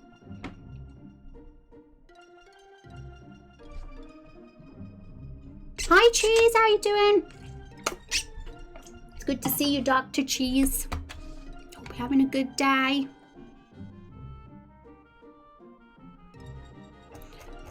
Okay, so we're going to do some banners for our little Bible.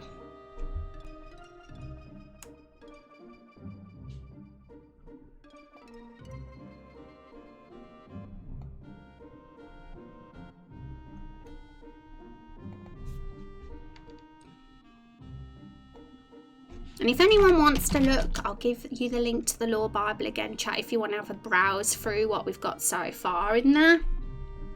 Still very much early on in terms of the stuff we've got in the Lore Bible, but it's going to slowly build up. I knew Rose had fangs as her weapon and she was a vampire, so I figured it only made sense for her class to be vampire. Well, actually, blood is going to be her weapon. She's kind of got fangs for the time being because that was the most generic thing that we could think of as a weapon. But it kind of felt like a weird upgradable system with fangs because she doesn't like change the teeth physically in her mouth. That would be weird. So we just changed it to blood. But there's I think that'll work out cool. It's quite a unique way of dealing with a weapon because it's not like a physical weapon, but it fits with her class. But you were right. She's a vampire and you got it. And she uses drain and all those kind of abilities. And yeah, I like the trivia thing because we get to learn more about the lore of the game together, become pros of Raindrop Chronicles, you know, and as a community deciding about the game together, you know, and how it's all gonna go. It's cool to know a bit about it, but it's optional, you know. Not everybody's gonna want to be a lore master, but it's going to be a cool thing for those that do want to be. How do you upgrade blood? It's going to like be based on creature blood. So like she'd start somewhere with a lowly kind of blood, like rat's blood or cow's blood, because she's feral. If you read a character sheet, you'll see that the blood of animals is kind of what turned her feral. So she'll probably be equipped with something like that at the start, but as we go through the game, the blood will get more epic, like the epic creature blood and stuff. Get blood for, yeah, exactly as Chubb says. Chubb says it just like me. Mosquito blood to human blood. Yeah, it's very versatile. There's a lot of, we could have a big list of creatures are endless, aren't they? So we'll never run out of options in regards to that. I mean, I'll probably want to keep it like theme-wise linked to what the other characters' weapons are going to be, because we are going to have themed weapons depending on shops. Like the Everbloom Forest shop, for example, is going to be selling weapons with vines on them because Everbloom Forest is a very viney place, lots of flowers and foresty kind of aesthetics. So everybody else's weapons going to like have vines on them, and it's thinking of something for Rose's that is going to kind of link with that flora theme. Like a sort of creature that's floral themed or something. We'll think of something, I'm sure. We haven't had an item or weapon brainstorm stream yet, but it'll be there soon. It just feels a little bit early to do it right now because we've got such a list of other things to do. Iron and Vit. Yes. Starts with lowly rat's blood, then end up with the greatest blood known to man. Hamster blood. Oh my gosh. If we have to fight your hamster Chub Cheeks in the game, it makes sense for that to be a drop for one of Rose's weapons. My goodness. Mosquito dash jutsu. Isn't there a more noble bloodline than that of hamsters? There isn't a more noble bloodline than that of hamsters. I know, right? Now that would be amusing, yeah. It's see what I mean? Our game is full of amusing little things, and I like that it's got that tone. I think it just makes it tons of fun. But it's gonna have I like that it might have dark themes too, or like philosophical, I can never say that word, sort of subject matters that we're faced with. You know, that's always fascinating too, but will always keep that humour throughout as well. Sir Reginald Fluffy Cheeks, name not approved, is not to be killed. Oh my goodness, Sir Reginald. I'm making a note of this. So Chub Cheeks, I know that you have got a document, haven't you, for your character that you've expanded on their backstory. If you do want to like sort of make adjustments to add that and add things like that in that too, if that's what you're after, then we won't forget then as well. But for now, when I do your character profile, I'm literally going to just put in what's in the character sheet. But it's going to just be a lot easier to change and adjust if necessary, having it on the Lore Bible when it's up there. And expand upon as well, because we might put some of the extra details that are on your doc into the Lore Bible, your character profile as well, because the character sheet was limited, you know, it only had so much space and we didn't want to have like a PNG file that was like going on forever. So this way we get to just get more stuff put in. I just make things up as I go along in my head. That it is fun. And it's better to have, even if it's silly, it's still better to have a thought than blank, nothing. And silly works, silly fits the tone of our game anyway. So, okay, so this is the banner. What we've got up right now is, what I'm doing is because it's something visual to distinguish the characters from each other I wanted to do, so I kind of have done it so that their silhouette is part of the banner rather than them all of the same generic banner. And it's really easy to do as well. I just get their avatar and put a special effect on it. So I think is Rex the next character? He is. So I'm gonna get his avatar and make a fancy banner of him. And then we'll do Chub. We need to put Chub's wings on him as well. Thank you for the follow, Prona. Welcome to the stream.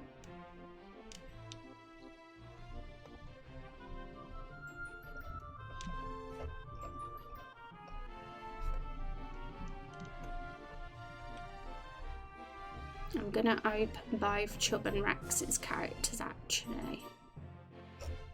And I'll probably do more of these profiles off stream as well, because I did a few over the weekend. A couple of extra ones, but I really kind of want to get them all in soon. I think that'll be a cool thing to get done. Cannot find Chub's avatar anywhere. Where is he hiding?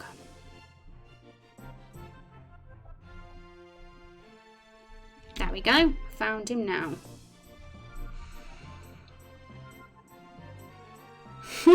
Is that what your character would say to the hamster? I suppose if he's going to show any vulnerability or soft side, it would be in front of the hamster. But no one else. He wouldn't ever dream of anybody else seeing that.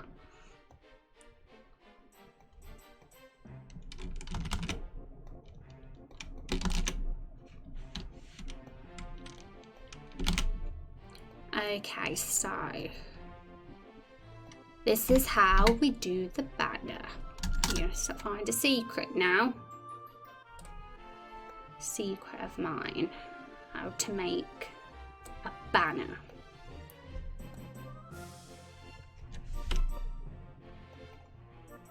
Okay, so I've positioned them and now just hide legions because they're there.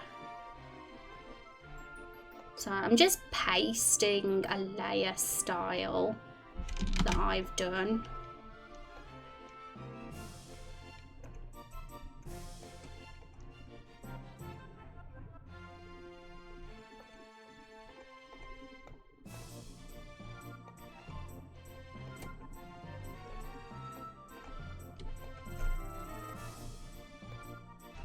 And then I put a blur on it, just so it don't look so strong, the edge.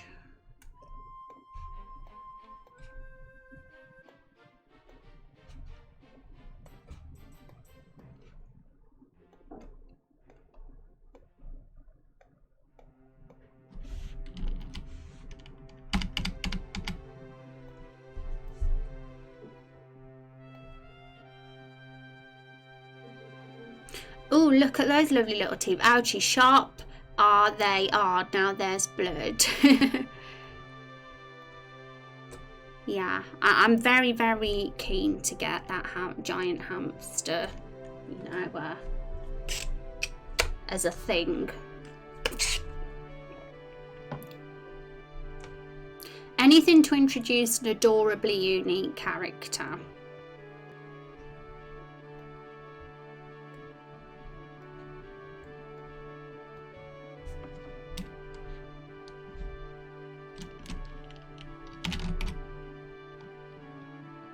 So that's that banner.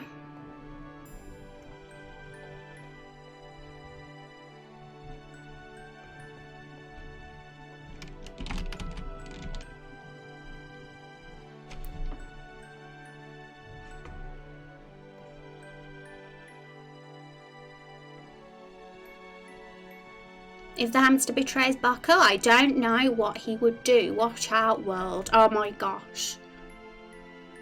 Imagine if that's what happens, if it's the hamster that's the end of him in the end.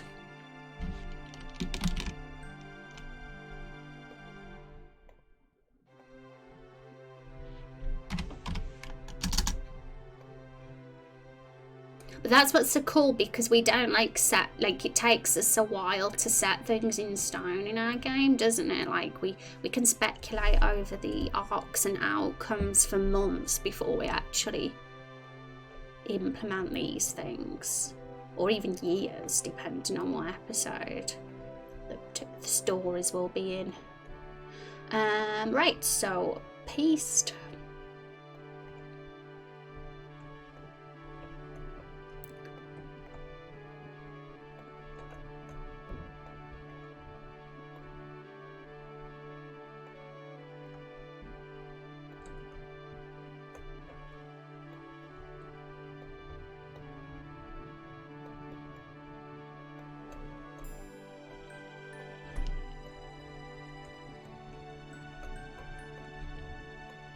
Now, who is this armoured, mysterious fellow? I wonder.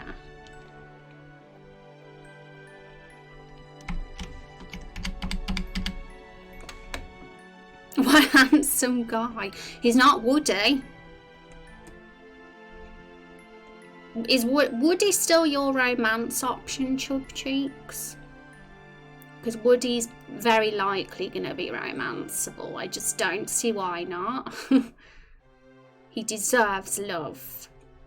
And I think the idea that we had about our romance system, if you decide as the hero that you're not gonna be with that particular person, they'll just be with another NPC instead of you. So even if we do have a love story planned for Woody, you know, we can still do that love story, because not every hero is going to romance Woody. Some heroes won't. They'll choose someone else, and that'll allow Woody to find other NPCs to romance with, you know. I think it's a great way to design our romance system to like make them be with each other if they're not with you as the hero. Poor Woody. I wonder what Woody's like sexual preferences would be, because Carol, we know that she's all gender, but I think Woody would be all gender too, in all honesty. King of Spades, thank you for those 100 biddies. I appreciate that. Let's have some hype in chat for the biddies. Hi, Pooh. Thank you. That's very kind of you.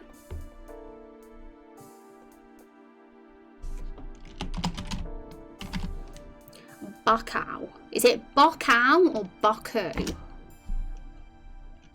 His name. But it could be whatever. Yay, thanks for the hype, Ray. Let's be real for a second though. If in real life a cardboard box gained sentience and someone started romancing it, people would find that super weird. Well, our game isn't real life, is it? That's the thing.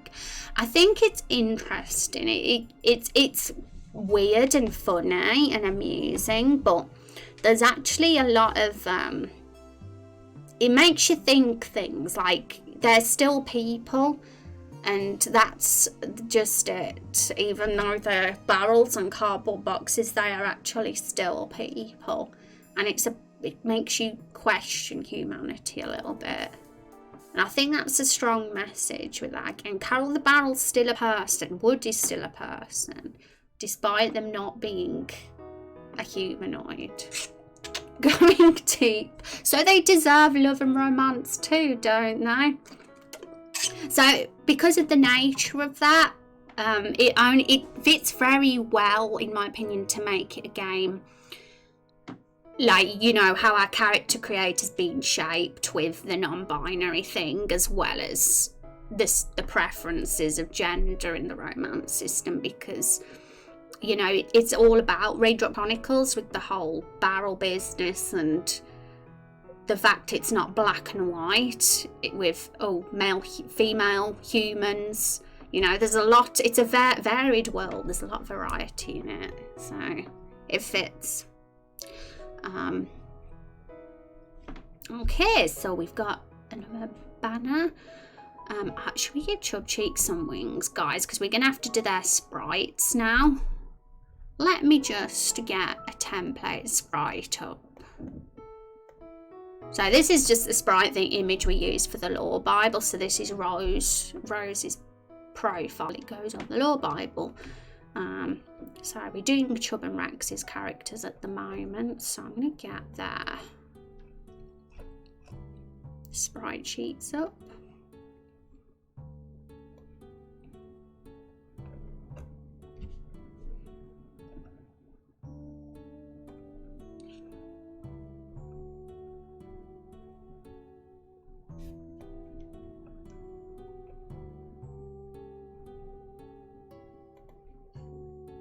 So that's Chub's, and hang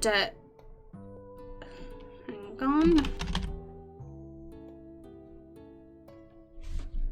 that's Rex's. So Rex does have wings, but funnily enough with Chub, even though he is a reptile, we never actually gave him wings, and I think our reason for that at the time was, it's because he's wearing armour, but those wings we've decided since are going to come out of the armour, and we're going to make Chub a bit more obvious that he's a reptile, because the way he is now, you know, he could easily be any race under there. And Chub's character's not ashamed of his identity. He is a reptile and proud, so why shouldn't he show his wings off, right? Of course, if he was ashamed, maybe he would want to hide them under that armour. So I'm thinking of how we can do this, because we can either pop him into the character generator. I mean, if we open RPG Maker, we might, this might be the easier way to do it, but we'll test first. Okay. Hi Rose, hi chat, hi Shuford, how you doing? It's good to see you. Hope you're having a good week, Shuford. Thanks for stopping by. Let's be real for a second now. If in real life a cardboard box gained sentience and someone started romancing it, people... I've already read that. What the hell? I thought it was something. No. Look at that adorable little dragon guy. I know, right? He's adorable. Hi, Rose. The cape covers the wings, but where is his tail? Oh, yeah. Let's look at the tail. How could we forget about the tail? It's not just the wings, is it? Let's look at it. Let's look at the... Because he could, I mean, the cape's in the way, but, you know, the tail could still pop out. Let's just see how it looks. We'll see how it looks, guys. So let's open the generator in RPG Maker. How are you doing now, Nash? No, I hope you're doing well. Have you seen TLC Strange Dictions? People romance all kinds of objects in real life. I think maybe you mentioned that, or was that something else? But I'm gonna have to look at that now because I'm interested. But I think anyone that would think it's creepy or think, oh no, I'm not romancing Carol the Barrel or Woody, that's creepy or freaky. I think they kind of would be, they're sort of missing the point of the message of this game, and what we're trying to say here, and the fact that Carol Barrel is, she might not be a human being, but she's a person, and just because she's a barrel doesn't mean she doesn't deserve the love. She is still alive. Hi Damp, how are you doing? It's good to see you. Hope you're doing well. Okay, so it's super easy to load up the characters that we've done because I have them all saved in a special file. So Chub is here. Here we go. So he doesn't have wings. Let's see if we can add some wings to him now. So here, I believe the reptile wings are those ones. No, they're those ones. Those are like, yeah, we're going to keep them the same for consistency between the races. Rexes, let's just double check they are the same, you never know. Yeah, they're kind of a pointy triangle shape. And that's the ones we've got. Okay, so we will have them be purple, of course, so they match with his scales. He looks so badass like this, like someone you wouldn't want to mess with. It's like, my goodness, it's like giving him a present. Barrels need love too, exactly, Damp. Damp gets it. Is a barrel. You're a barrel, Shuford? Oh my goodness. If only. I want to be a barrel too. Okay, so tail was the other one. The reptile tail, I think, is... Where's it hiding? Here.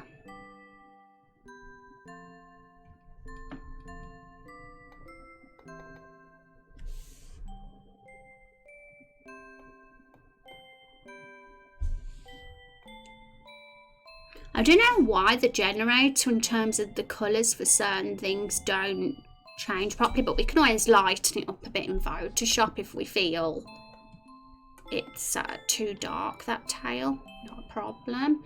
So what I'm going to do, I'm going to save this as and put version 2 afterwards so we don't overwrite the original.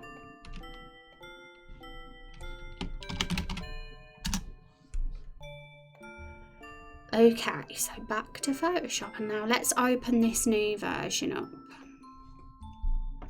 A barrel of ferrets. Yeah, they're your favourite animal, aren't they, Shuford? They are super favourite.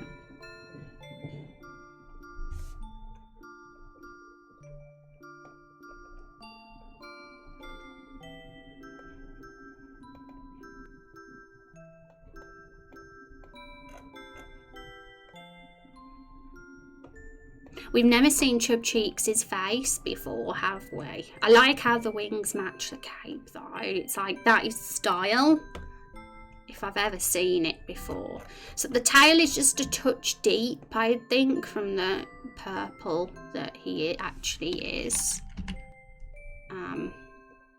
So that's easy enough to do. I think we can actually select if we untick that little box. I think that'll select it all for us, but it might, yeah, the tolerance is a bit much. Yeah, if we do it like this, then we only select the tail.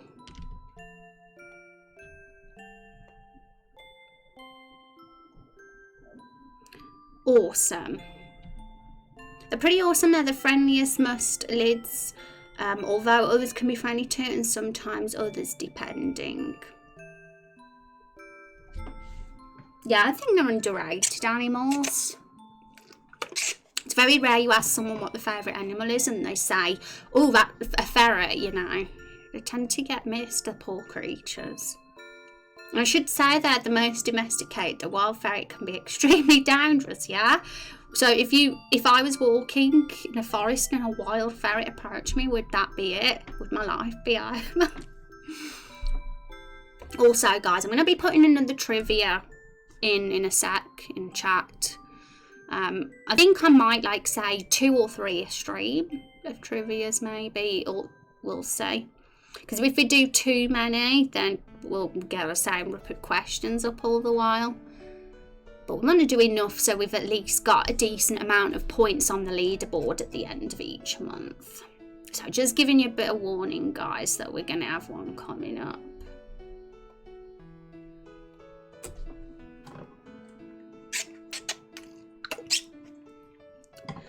They're illegal in California and some of the I didn't even know. That's really interesting. What would they do? Would they just attack you, jump on you and bite your head off?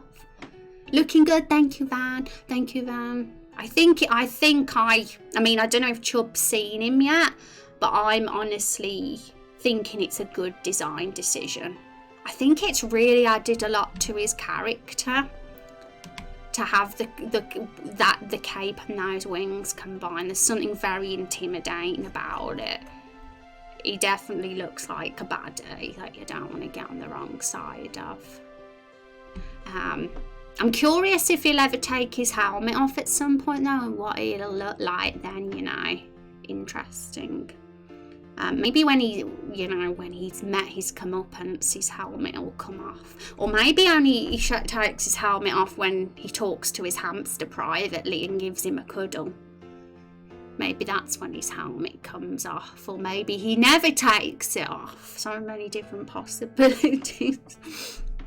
Do I get evil entrance music? Oh yeah, like we have a really, I mean, I don't really talk about it much because we don't really have sound streams, but there is a composer that I've got music of and is super good music. There's like consistent motifs and there's a large library of tracks, and it's actually good stuff. I found he kind of advertised his stuff online, and it was for RPG and sort of fitting for the genre. And I've used some of the music already in the cutscenes that I've shown and stuff online. And yeah, there'll be evil themes, there'll be town themes, dungeon themes, etc, etc. Some characters will have their own exclusive themes, or maybe themes will be exclusive to just antagonists, all that sort of thing. Trogdor should be his evil entrance music. Evil entrance music, so you want to let them know you're evil right off the bat. Well, I guess if the story's kind of made into a baddie, then yeah. If there's no kind of mystery with him. True evil horizons. I do imagine Chubb as a very in-your-face villain kind of guy. There's no like black and white. I mean, there's no shades of grey with him. He's just, but that doesn't mean he's a one-dimensional villain at all. He's definitely got. I'd love him to have his vulnerabilities that you don't expect. I mean, the hamster is one. Okay. I also want to email that composer that I'm going to be using his music, because he said that it's free for use and we don't even have to like tell him or email him, but I feel like I want to anyway. And who knows, maybe one day we can get, I don't know if he does commissions or anything, but I think it'd be really cool if he composed some exclusive tracks for the game. But that's obviously, some people, you might not do commissions, so we can't rely on that. But I think we've got a good library anyway. We've got quite a decent size amount of tracks. Does that tail have an animated texture, or is it my eyes? And it looks like that because I've got the magical wand around it, because we're about to change its colour. Because it's a little bit dark. I want to make it as vibrant as the wings. So if we go on this one, we can see it a little bit better. Go on.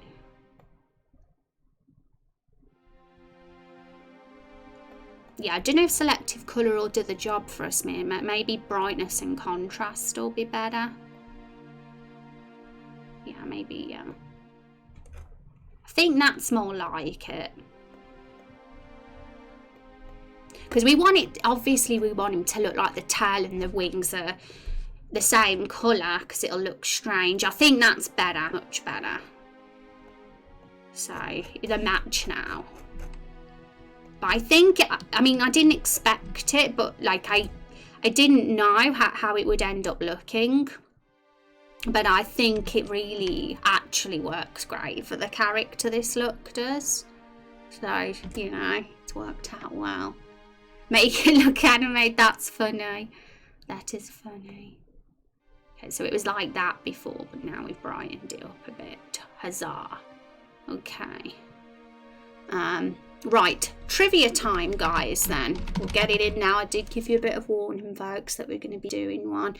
And all the questions in the trivia at the moment are quite easy, I'll tell you that. Like, there's not much thinking time with a lot of them, because if you know the game well at this point, you'll be able to answer quite fast, I'd say. But I probably will mix some tougher questions in there over time, so that you actually have to look at the Lore Bible to answer. And some of these trivia questions might stay in chat unanswered for several minutes because they might be harder, which would mean, you know, but the ones in at the moment are pretty straightforward if you know what the game is and what the story is, and you've looked into the lore.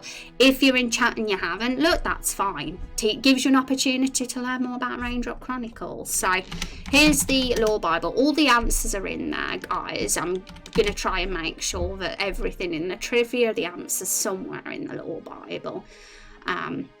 Carol the Barrel, sorry, answered too soon. So, exclamation mark. Okay, interesting question that one is.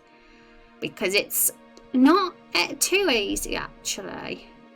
Oh, I say it's not too easy, and then 4 of you, well, a few of you, it looked like loads of people then answered within 5 seconds. Kung got it. My goodness, well done, Kung. So,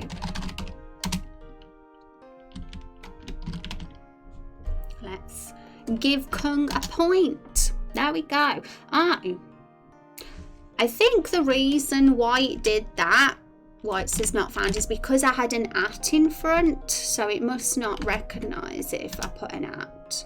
But if I do that, then it done it. So you've got another point because you got one of our other questions right in the trivia last stream. So GG, that was fast. Damn, couldn't beat me on my chat server. Yeah, we saw it said that happened to someone last stream too. So what we do is that we always go by the chat on the overlay, because that way we've got the evidence then, and it's actually written and shown on the actual stream, and that's probably the fairest way to do it. It can be very, tricky when some of you say it very close. So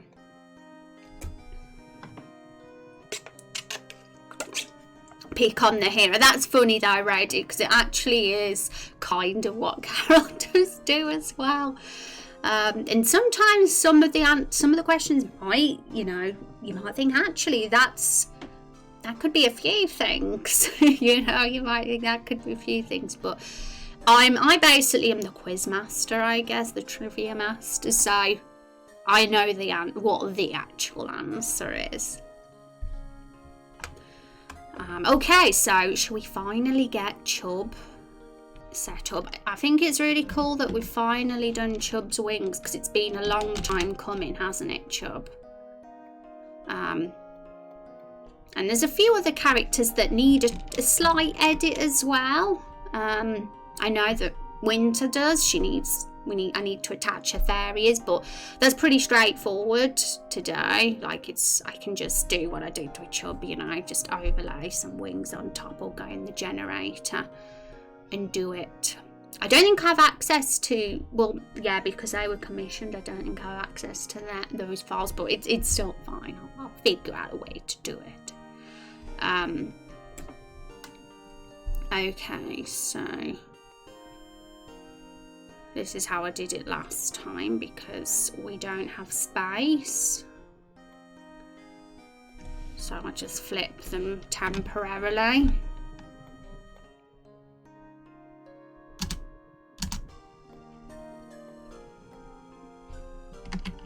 Because otherwise if they go off the canvas then they're gone.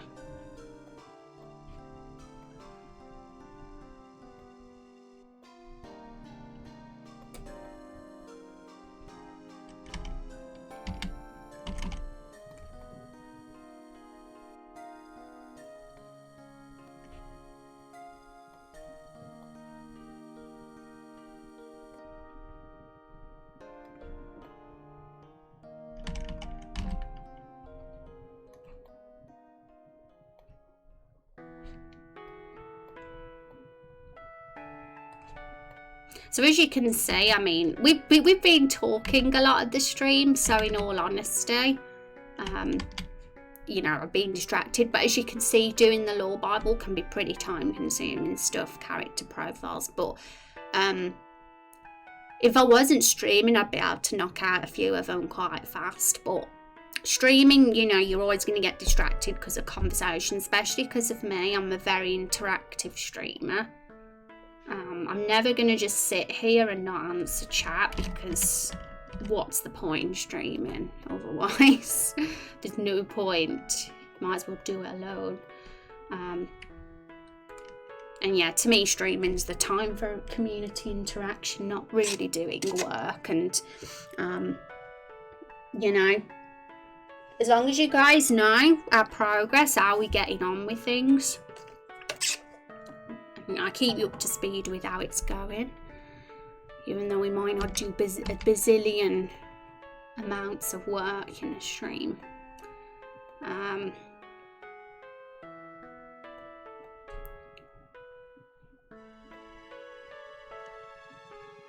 Okay, so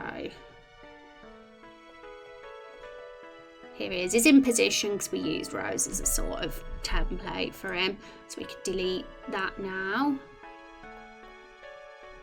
We'll save that one. Also, we should really, almost forgot, we got to put Chub Cheeks, his new one, in the stream avatars because you still got the wingless one walking across. We can't be having that, can we?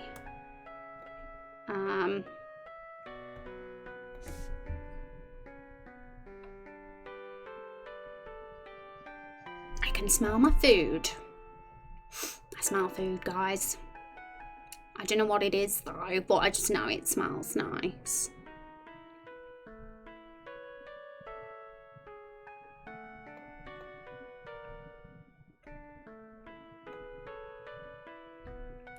Okay, so where on earth do I keep the stream avatar?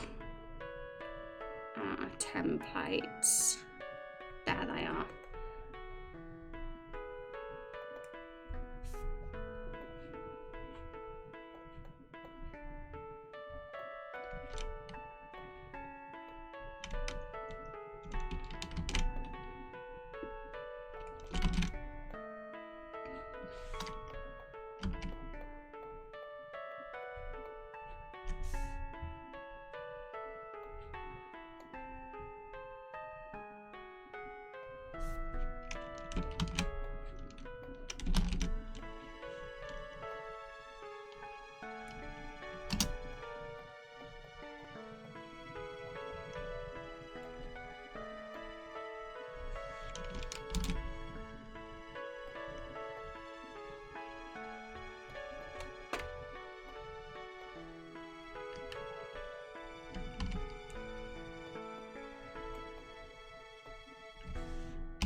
There we go. I think he's all as he should be. Let's just merge those layers.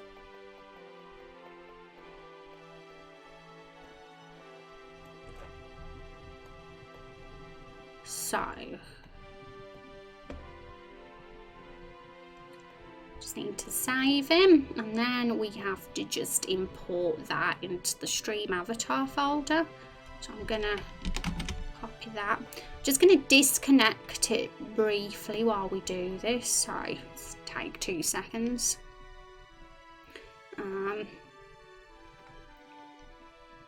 Paste.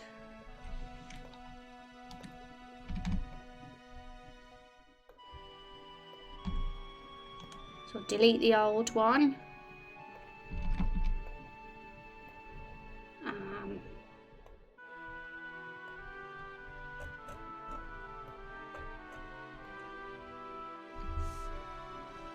Now I think it's all good. I think that was it. We just needed to replace the file in the folder. So if we connect him again, you should have your wings this time, Chub. Yay! You're a proper reptile boy now. Huzzah, purple reptile.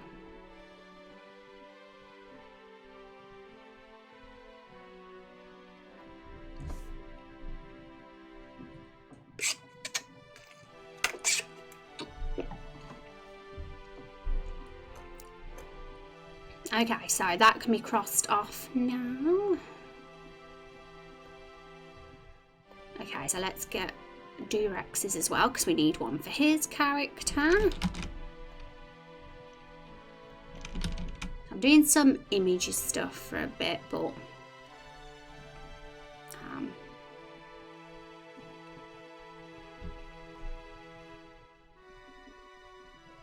we'll move to their text so we can get their at least these 2 reptiles' profiles in the lore Bible once we've got their images done. If we can do that before the end of stream, that'd be fabulous. So we'll see. But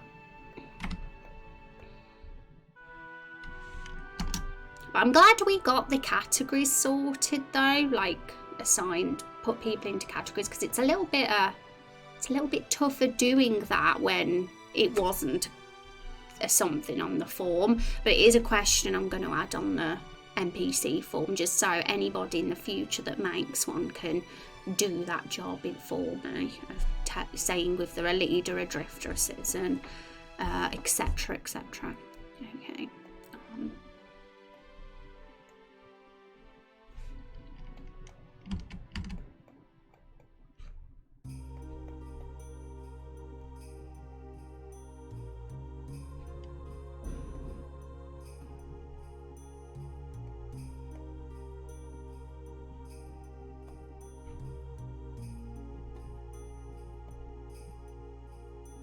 I'm wondering if it hurts his reptile nose to have his head squashed in that helmet.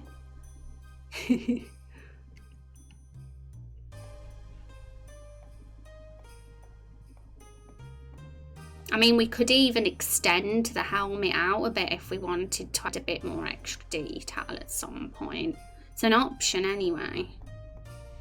So it's the shape of a reptile nose.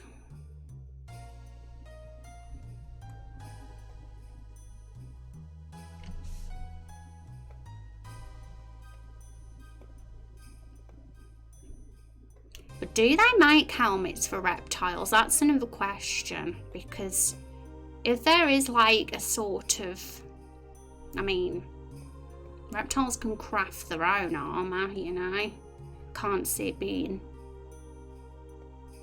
like, if it was something only humans did, then yeah, they'd probably only have human helms, but I can see Chub Cheeks having his own special crafted armour. Why not?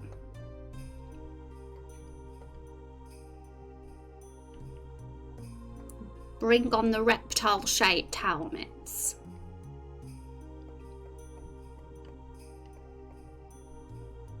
So I think that's all good. Just like to make sure it's all properly aligned. So I'm going to save these images now.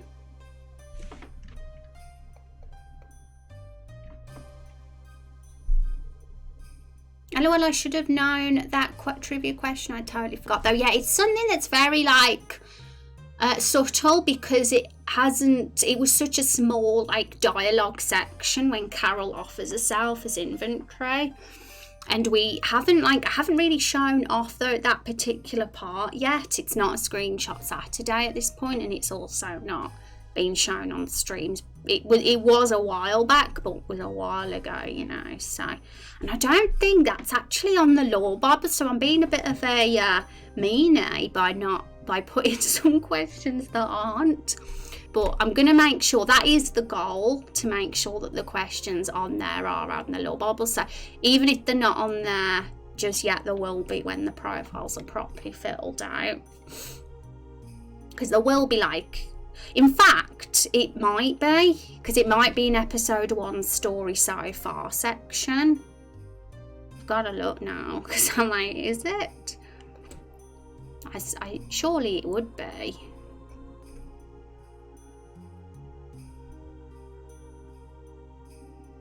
Yeah, so at this point, the barrel joins your party. She is not a playable character in battle, but she'll be your sidekick, keeping your inventory safe for you, and pop out having something sassy to say. And again, yeah, so it is in the lore Bible. I was like, oh no, it's not even in the lore Bible, but it is, so it's all good.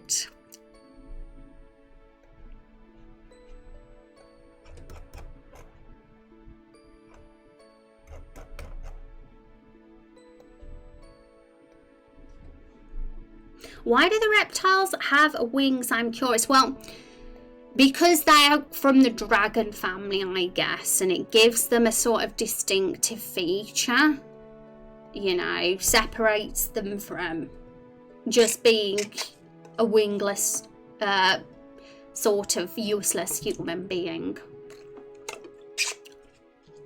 There's not really a reason for it other than it looks cool, but you know, it's a fantasy world. You have the freedom to make them a race as you want them to be. Dragons, okay, yeah. It's sort of like, you know, they are called reptiles, but you sort of see them as from the dragon sort of family, and they kind of took that kind of look, I guess. I guess they're a bit of dragon. That character looks so cool. Hi Rex, how are you doing? 36 months. That's 3 whole years. It's our 3-year anniversary. Shocker. Thank you so much. That is ridiculous. Are you my longest sub? You might be. I think so. Let's have some hype in chat for that obscene amount of months. That is crazy. I know, right? I assume their wings are larger than they appear, up to and including being functional, or could be. Yeah.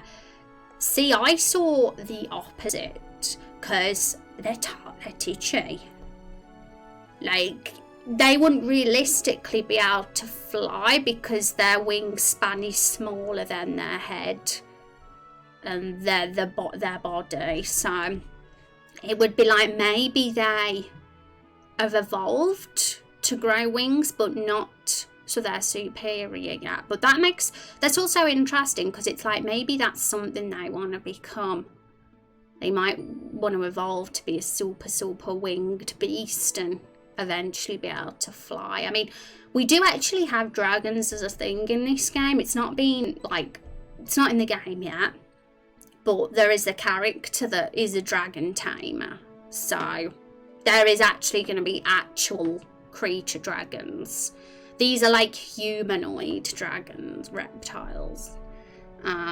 Little that still be useful in several other ways. Yeah, I mean, it's interesting because right now, yeah, maybe the wings don't give them much use, but who knows what they could. Some reptile out there might have the goal to become a superhuman reptile and wants to grow big wings, and so he can fly. Who knows? Maybe they're good enough to safely jump or fall from great heights and not get hurt. Yeah, maybe they do a little bit of a flutter if they ever find themselves in a bad situation. Maybe they did that. There could be hostility between humans, reptiles too, because dragons have destroyed villages, just a thought. Yeah, we got to be careful, because there has to be something sort of sympathetic about the dragons if we're going to even give them the time of day. Because if we make them too antagonistic, I mean, for sure they'll have done bad things, but the humans could have done bad things too. Shades of grey, you know. And I think if they did destroy villages or do stuff like that, then in their eyes, they've got a very good reason for doing that. And we sort of have to think, well, yeah, that is actually a good reason. I mean, it's not a good thing to do and you're wrong for doing that, but I can see why you have come to that decision of destroying the villages. Do you know what I mean? Making villains relatable or somewhat sympathetic is kind of, to me, even if they are all out evil, chaotic evil, they still have to somewhat be, they can't be one dimensional or evil just for the sake of being evil. Wings, fans, special codes, body language, mating signals, back scratch, a second pair of hands. Oh my goodness. That is some really cool ideas. I love the back scratcher one, but I also love the mating signals idea too. And special codes as well, like, who knows, maybe it can be a sort of, but they're really cool. I want to save those ideas. Thank you, National. Who knows? I like giving them a use, you know. It's nice. I'm going to grab breakfast real quick. Enjoy the breakfast. Humans hurt reptile more so far. Yeah, I feel like it's important to sort of make them sort of equal. Like, we don't want to make the reptiles completely sympathetic, because then it's going to be an easy choice for us to kind of side with the reptiles a bit and let them have their home back and be like, yeah, get those selfish human lakeful villagers out. Like, we need to like the humans too.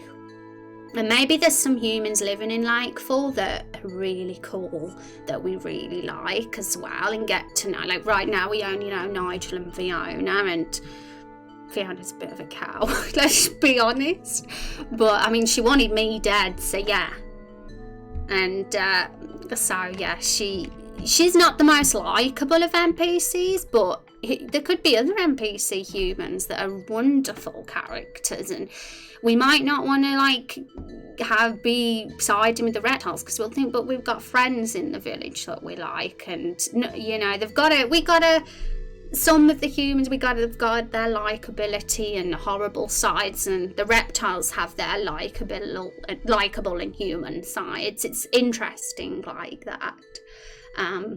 And humans built villages in dragon homes, hurting their offspring. For sure, and it's going to be fun to decide on that. I think that when we get to the next part of the content, in regards to going to the cave and finding out more about the reptiles' way of life, because that'll be a real opportunity to explore reptile lore. We'll get really a proper plan in place of good things humans have done, bad things they've done, and vice versa with the reptiles. And we want that 50-50 balance, because this episode, the main quest in this episode, aside from the whole Carol saga, is really all about that human-reptile conflict, and the fact that Lakefall is the sort of home they both want, but obviously they can't live in harmony, so only one of them can end up living there, and the other's in the cave, and that's it. Yeah, that's kind of the theme that episode 1's exploring so far, but there's probably going to be other sub-themes that side quests are going to be about, like the Great Tree and Stumpy, the little Stumpy tree, and potentially other enchanted forest themed things we can think about for the side quests. But in episode 2 and beyond, we'll have completely other things and ideas and things as well, and it keeps things fresh and exciting then for when we do future parts of the game in years to come and stuff. It's cool. Congrats again, Rex, good to see you. Congrats, what happened? Is there something that we should be celebrating, or is it the 36 special month thing? Because that is worthy of celebration, that's for sure. And yeah, what's your breakfast, Rex? sex. And or can there be a rumour that they're used in mating rituals, and a reptile can be like, what, are you daft? We just use our words. Yeah, like, honestly, I'm going to save your ideas, because there's so much cool stuff you guys say during streams, and this is why I like streaming this most of all, because it's the time for idea sharing. And I'm going to make sure, because Radu said something as well about, I'm going to copy and paste that as well. Well, National said that humans hurt reptiles more so far, and that's a good point I want to save as well as that. Okay, so thanks. I've just copied and pasted some of the chat into my secret notepad file. And I like reptiles being a descendant of dragons. Pretty cool. Reptile people are typically just big lizards. They're still technically but weaklings. Yeah, they're like a sort of hybrid, I guess. Like they're clearly a reptile lizard, but they've got some sort of dragon in them. And because we've touched upon the idea of dragons existing in this world, who knows if there's some relation? Like, obviously a very distant relationship, but there's something, because they've got the wings, and it's interesting. Congratulate him on finding the love of life, but maybe it's the 36 months and the breakfast is just a soylent, like a protein shake. Rex is a real sweet talker. He knows exactly what to say. And soylent, I want to try that. Is it nice? I've always been curious about that. And welcome back, Van. Welcome back. We are coming towards the end of the stream, and I will get one more trivia question in before the end, guys. Just so you know, we'll have only have done 3 today, and I think that's a good number for each stream rather than doing 20 in a stream. We got a bit carried away last time, but I think for the first one it was nice to kind of, it was fun to do that, but it'll be more spread out from now on. And you might like the one I'm drinking, but not sure. Is it sweet? Is it sweet and yummy? Okay, guys. So we've got your sprites in. So we haven't got your profiles up on the World Anvil yet, but I'm gonna make it a goal of tonight. Let's just have a look at who we've got on our sheet. Would we open this up again? Oh no, not that. That's the notes of what you guys have said. There we go. So we're going to get Rex and Chubbs in, and I'm probably going to get a few of the other characters that have got stars by their names as well. Probably not all of them though before Wednesday, because I want to focus on some game dev stuff as well off stream and get some of those things sorted. But I'll probably get a few in before Wednesday, and I'm not sure what we'll do on Wednesday yet, but it'll either be getting more characters in, because I kind of want to make this priority to get it done and over with. I think it's be a nice thing to get out the way while I'm doing some of the more tricky game dev stuff off stream. But we'll see.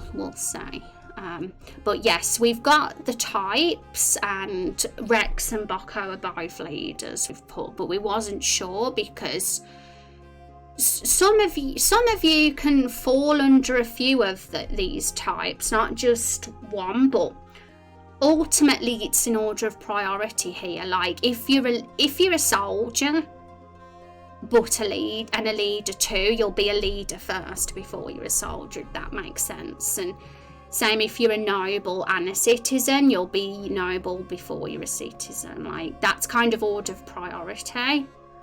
And because they're the leaders of their own little cult groups, and well, Rex is more of a sort of group of reptiles and he leads them, and Chubb does as well, but they're both very different. They have different motivations.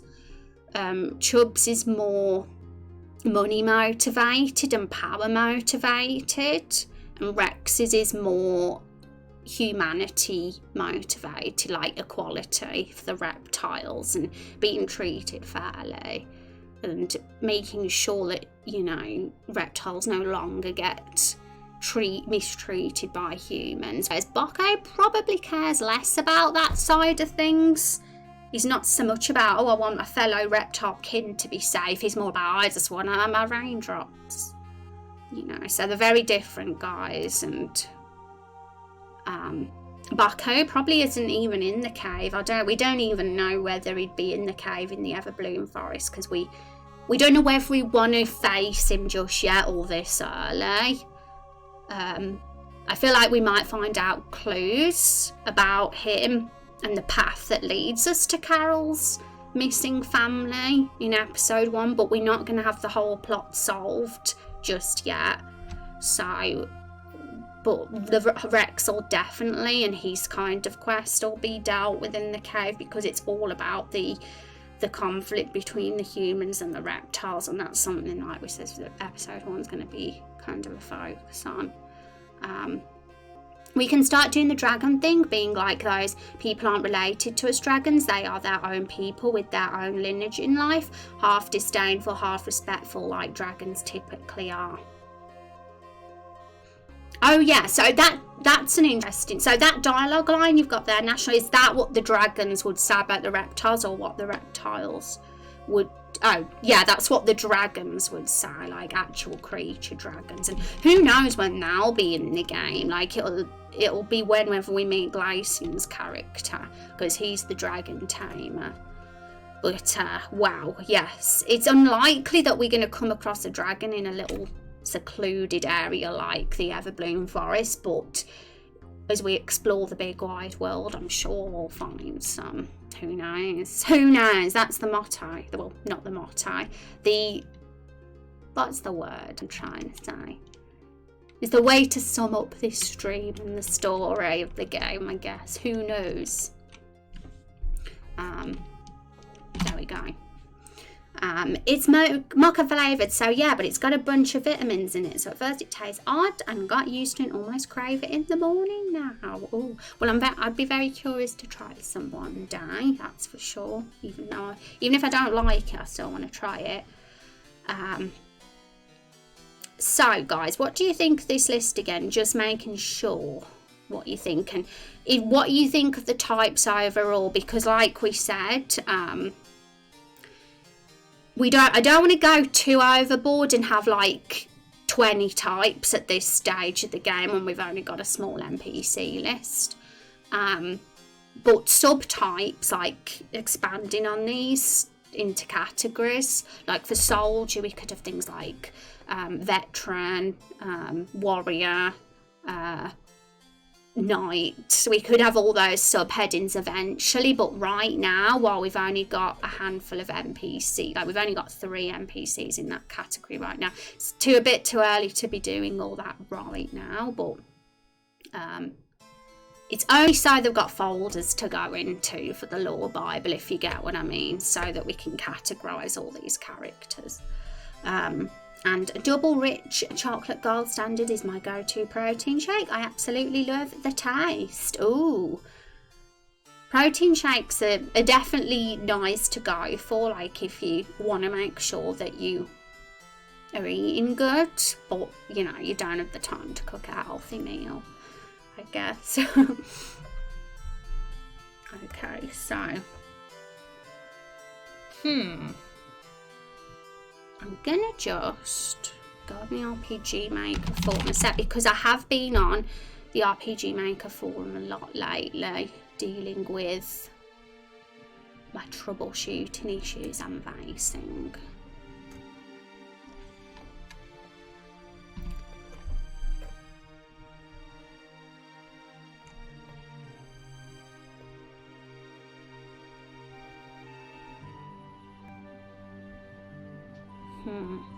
Yeah, I desperately need to respond to this particular thread that I've written on. I'm going to be doing that as soon as stream's ended. Because RPG Maker, like the more I'm in it, the more I'm doing this game. MV, the more I'm realising how much of a challenge it is to get a sort of vision in mind. There's definite engine limitations. But at the same time, it's also really fun to kind of push the boundaries with an engine and kind of create something super unique that many games on that engine don't have yet. So I think that's a really cool thing, and it's great for me because someone very inexperienced with code, I couldn't imagine working in another engine. I'd be really throwing myself into the deep end. So yeah, basically there's something I want for our game that's going to improve immersion that I've been trying to get work on over the last couple of days, and it's like, seems like it's almost very difficult to do, and it's such a small little thing, it's a small touch, but it would make all the difference. And I'm not saying what it is just yet because I don't want to get people's hopes up, because if I don't get to implement it, or if it's all impossible to do, then so this is, but of course if I am able to implement it, I'll be announcing what it is. It's just something small to do with mapping, and it could improve immersion is all I'm gonna say. And I've been looking into things because especially now I'm preparing for the first playable build, I want it to at least be playable and not like jittery or weird or anything like that. I want it to be, even if it's like very early first build, I still want it to be good, if you know what I mean. I'm just trying to make sure my body's getting at least a little of its essential vitamins. Yeah, it's a smart idea, to be honest. I think so too. I mean, I'm very lucky that I'm living in a household that cooks loads of homemade meals, so I'm not desperate for those sort of drinks, but if it was a different situation, then I'd totally be having them. The list looks good. Did the painting coming down from the top of the screen work? Yes.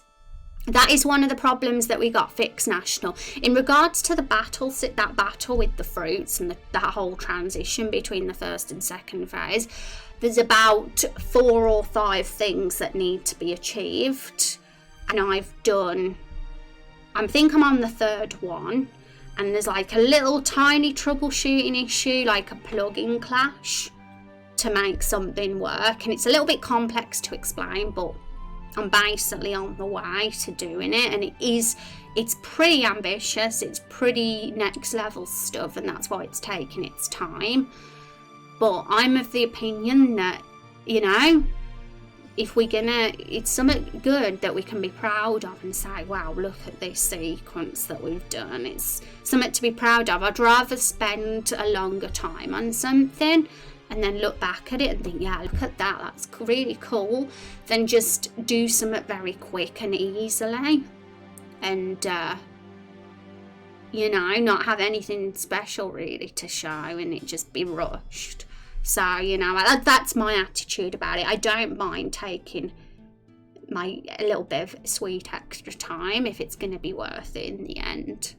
And it's not like this is a race to finish the game. I feel like sometimes with some people, they just want to get a game out. Maybe they want to release a game as quick as possible to say they've done it, but I'd rather have something that's good quality. Even though it's just episode 1, which episode 1 is only going to be a tiny part of the game as a whole, I guess, because there's going to be other episodes. But even just episode 1, I want to make sure it's good because it's going to shape all the other episodes.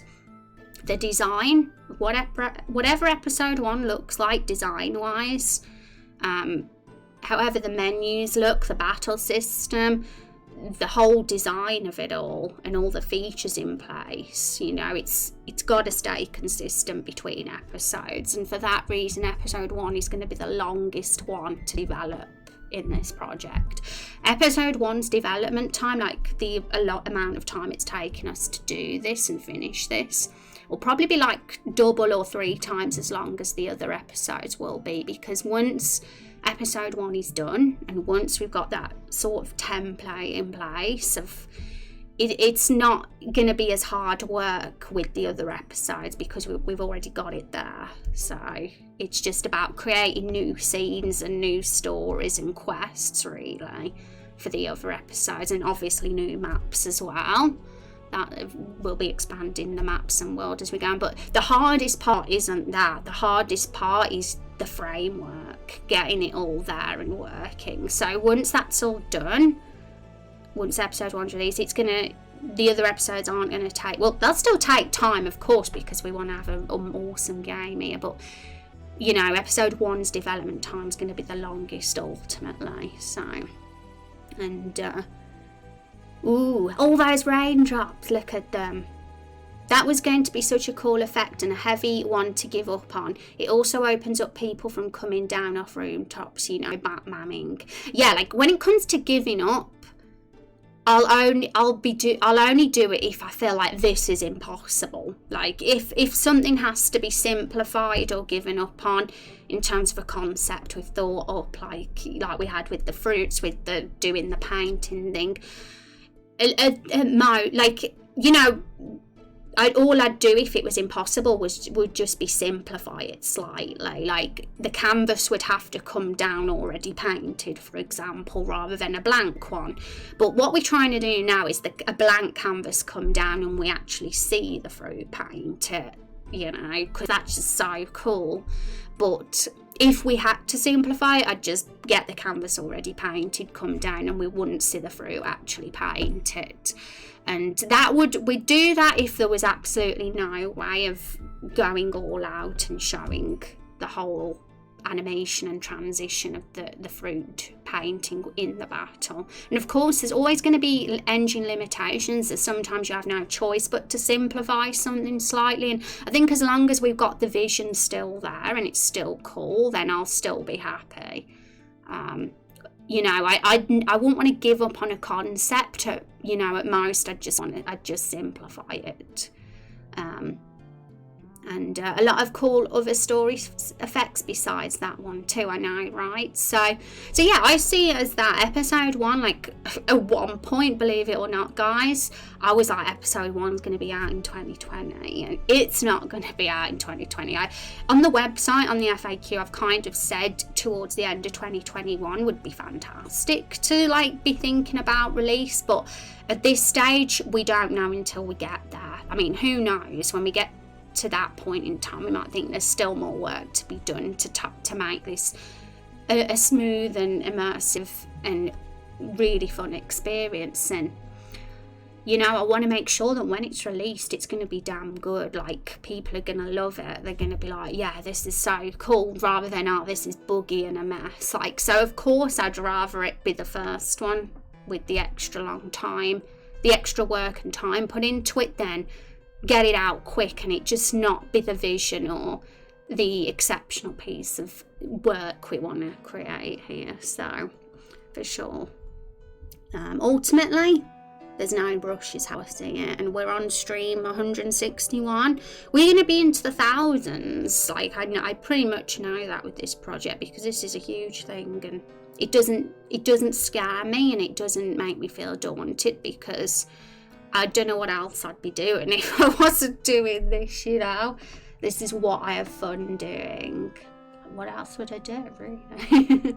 So, okay, guys, we're going to do another trivia question. Because we're going to. That's why. So we're going to get it in chat very soon before we have to end the stream today. So get your fingers ready at your keyboards, get the Law Bible open, folks, because it's your chance to get points.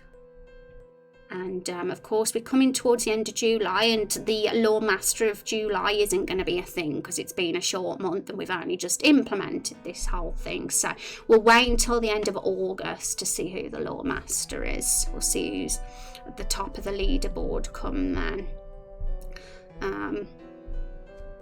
Been a great stream. Yeah, it's been a very chatty stream, which a lot of our streams are nowadays.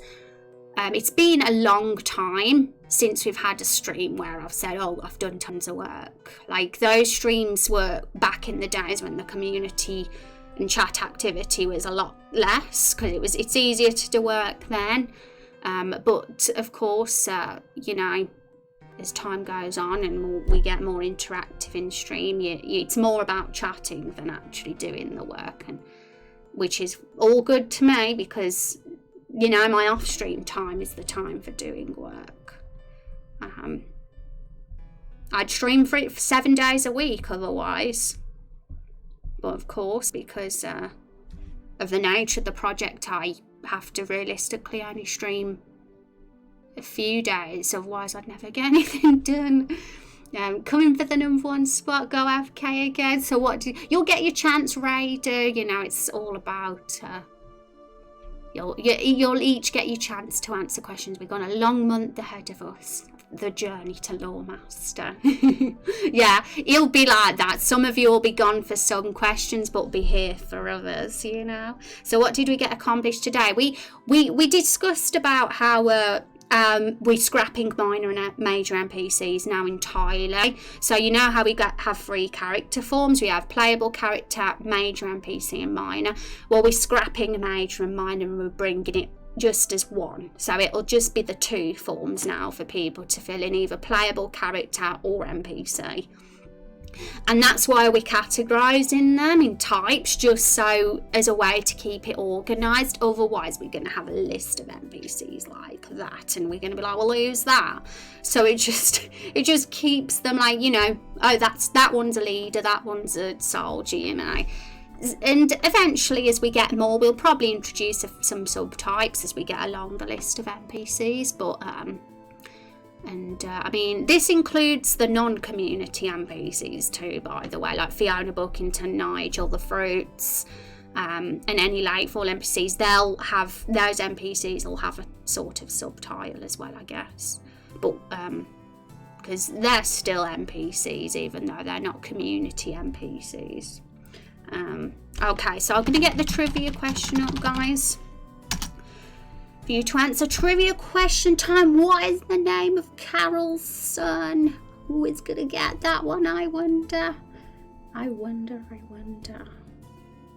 Oliver, oh my goodness, how close was that, guys? Because Rex and Van were like tied, but looking at the chat, because we'll always judge it by this chat here, guys.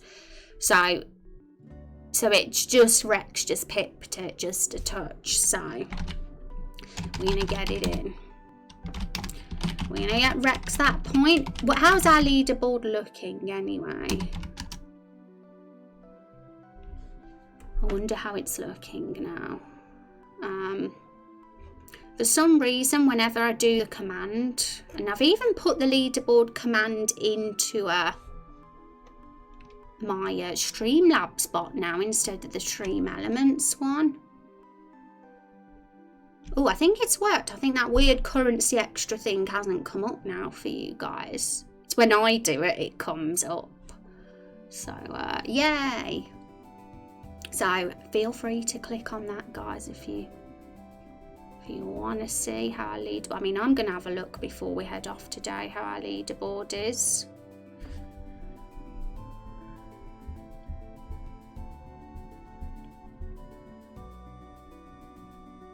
My gosh, it's opened it in a complete new browser and it takes forever to load because it's Internet Explorer.